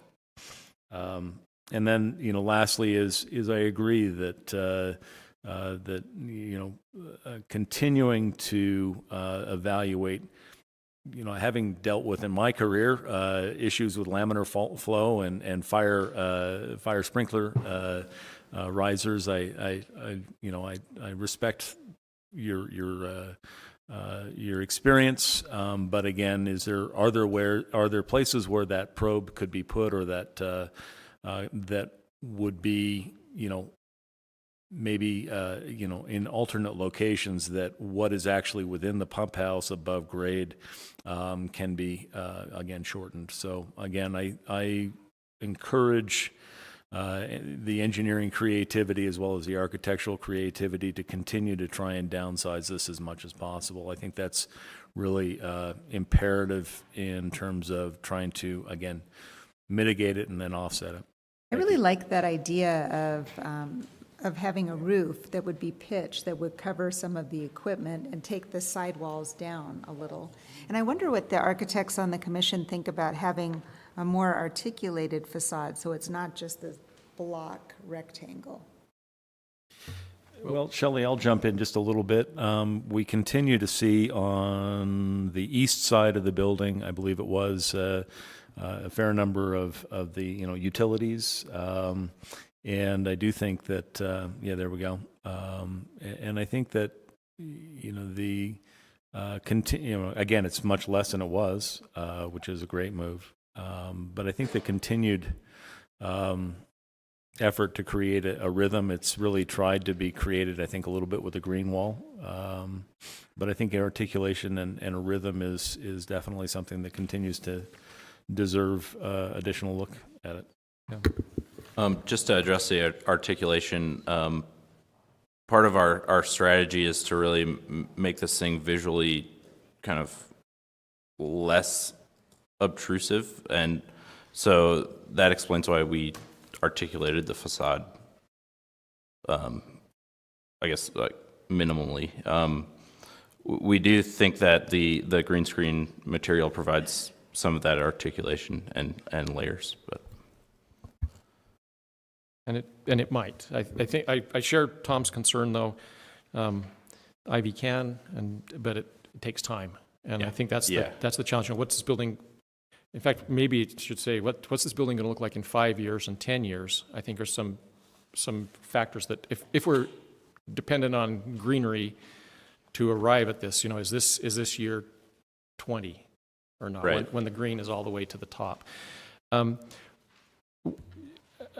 challenge, it is a utility building, but John, you made the comment about the front of the building is the south, which is good. I don't know if those are the doors that and the doors only get used, I recognize, once a day and for 2 hours every month or something like that. I mean, this is not a place where people are going in and out all the time.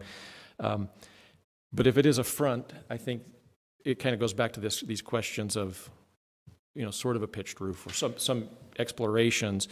If it's a front, does it look like a front? One of the thoughts that I had in the elevations was, should all of these doors, which I also agree are pretty darn slabs, slab-like, they are slabs, they have transoms, but they're blanked out. Should those be glazed in some manner?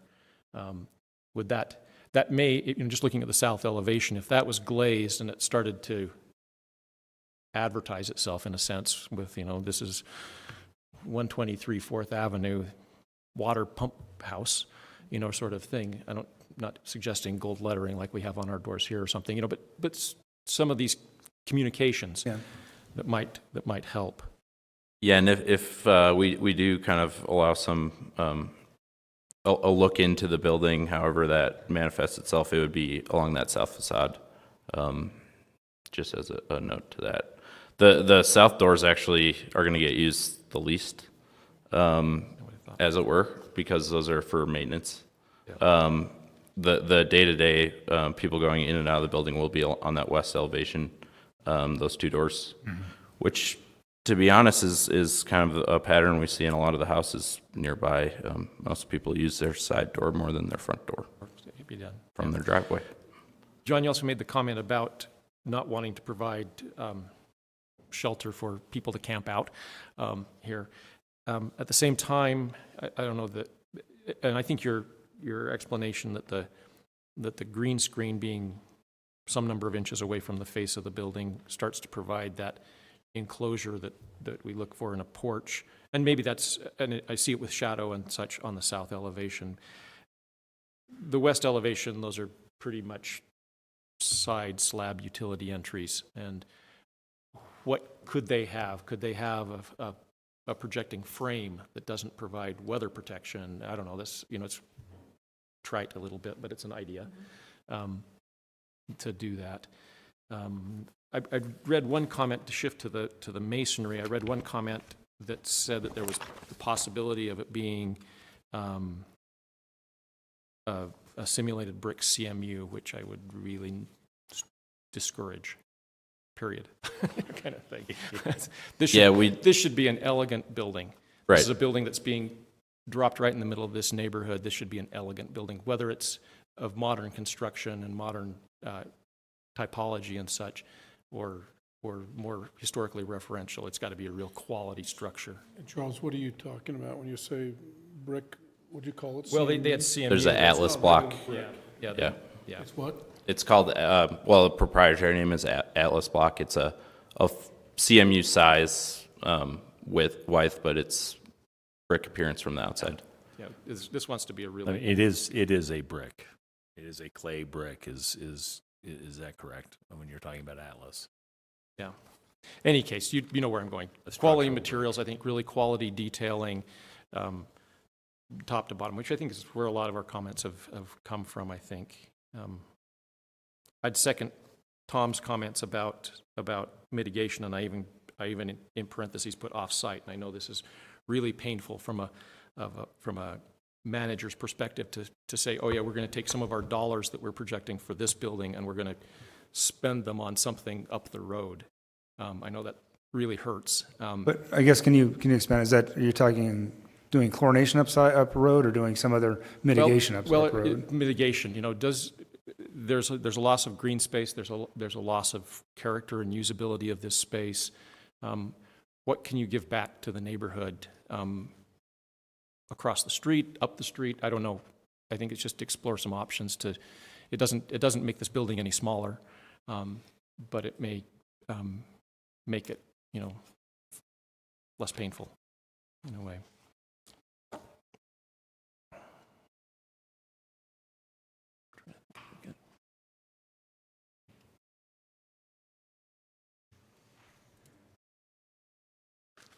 I think I've killed all my comments off.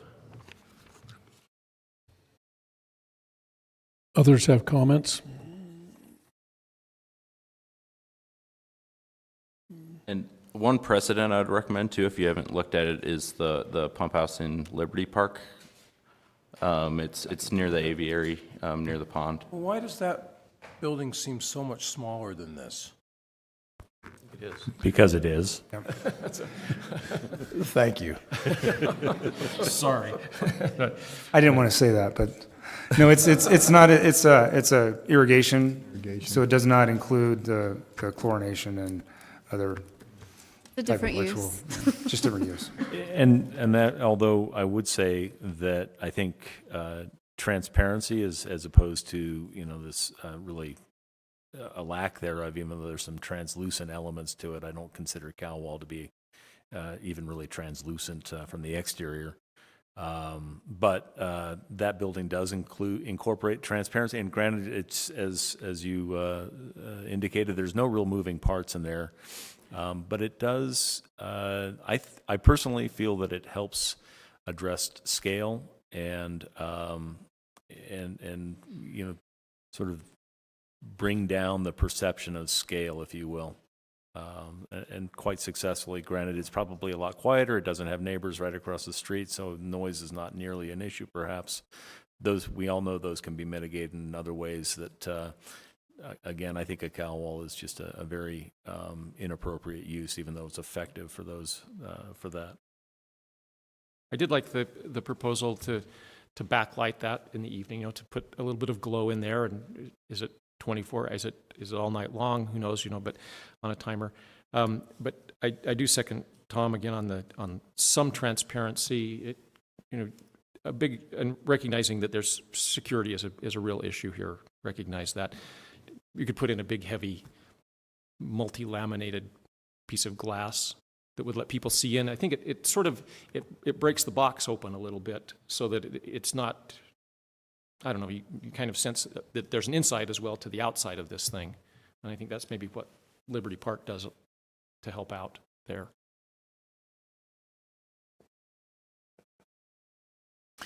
Yeah, you'd have something to say? No, go ahead, Dave. Well, this is a small park. This isn't Liberty Park. It's a very small park. And it's a lovely historic landscape that the city's spent a lot of money on, and I think many neighbors enjoy. And, and here we are as a commission really talking about lipstick on a pig.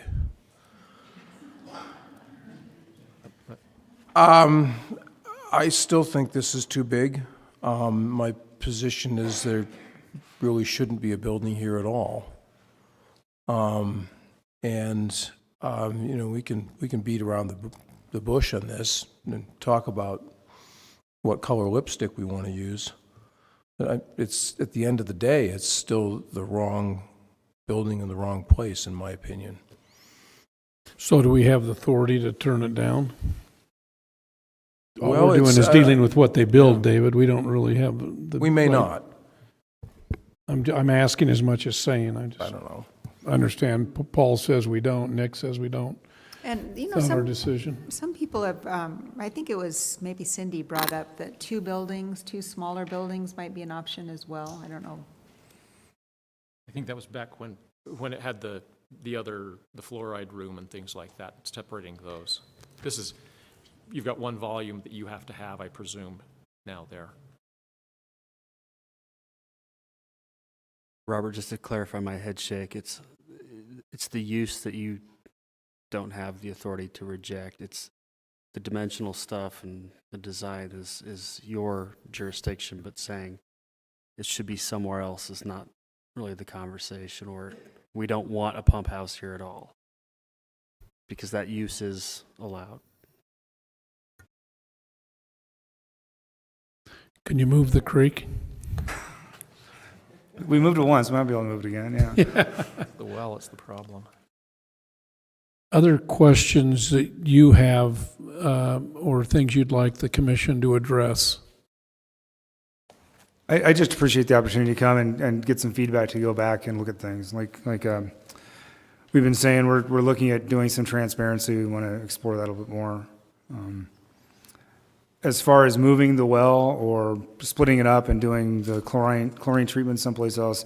So we're just finishing part of the evaluation that we did with looking at the well itself. We also had Hanson L. Luce, who's that engineering firm, just do what are the costs, what are the pros and, not just costs, but what are all the pros and cons of doing something like that? So it's having chemical treatment not part of the main, not part of the main well house itself. There's risks involved with that. There's costs, there's risks, there's impacts to public health. So the scenarios we're looking at is doing nothing. Just lining the well, like I said, taking it from a 20 to 30 year well to a 75 to 100 year well. That's something that this well will get a lining as part of what we're doing. Next option would be to do what we're proposing here and put everything in one location. Other options then would be to separate the chlorine and the well house itself, and what are the risks, pros and cons of that, including costs. Moving it within 300 feet, so we don't have to mess with our water rights. What that entails as far as property purchase, demolition of existing homes, just to get a drill rig in there to drill it. And then how do we get it back into our system? Or do we move it someplace else in the city where will we find that same volume of water, that same quality of water, and will it be someplace we need it? Will it be able to provide adequate fire flow and pressure for downtown and all the areas? So there's a lot of facets to that study, or to doing these different things. And it's not an in-depth study, but it's what are the pros and cons, whether it's a cost or whether it's a worker safety or a public safety. So we are just finishing that. I got the draft today. I haven't had a chance to read it, but it's something we are looking at.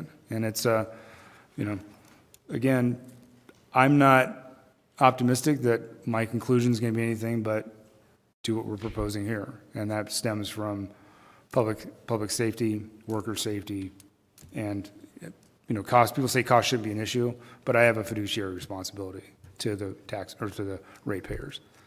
So. Okay. Thank you, everybody. Hopefully this has been helpful to you.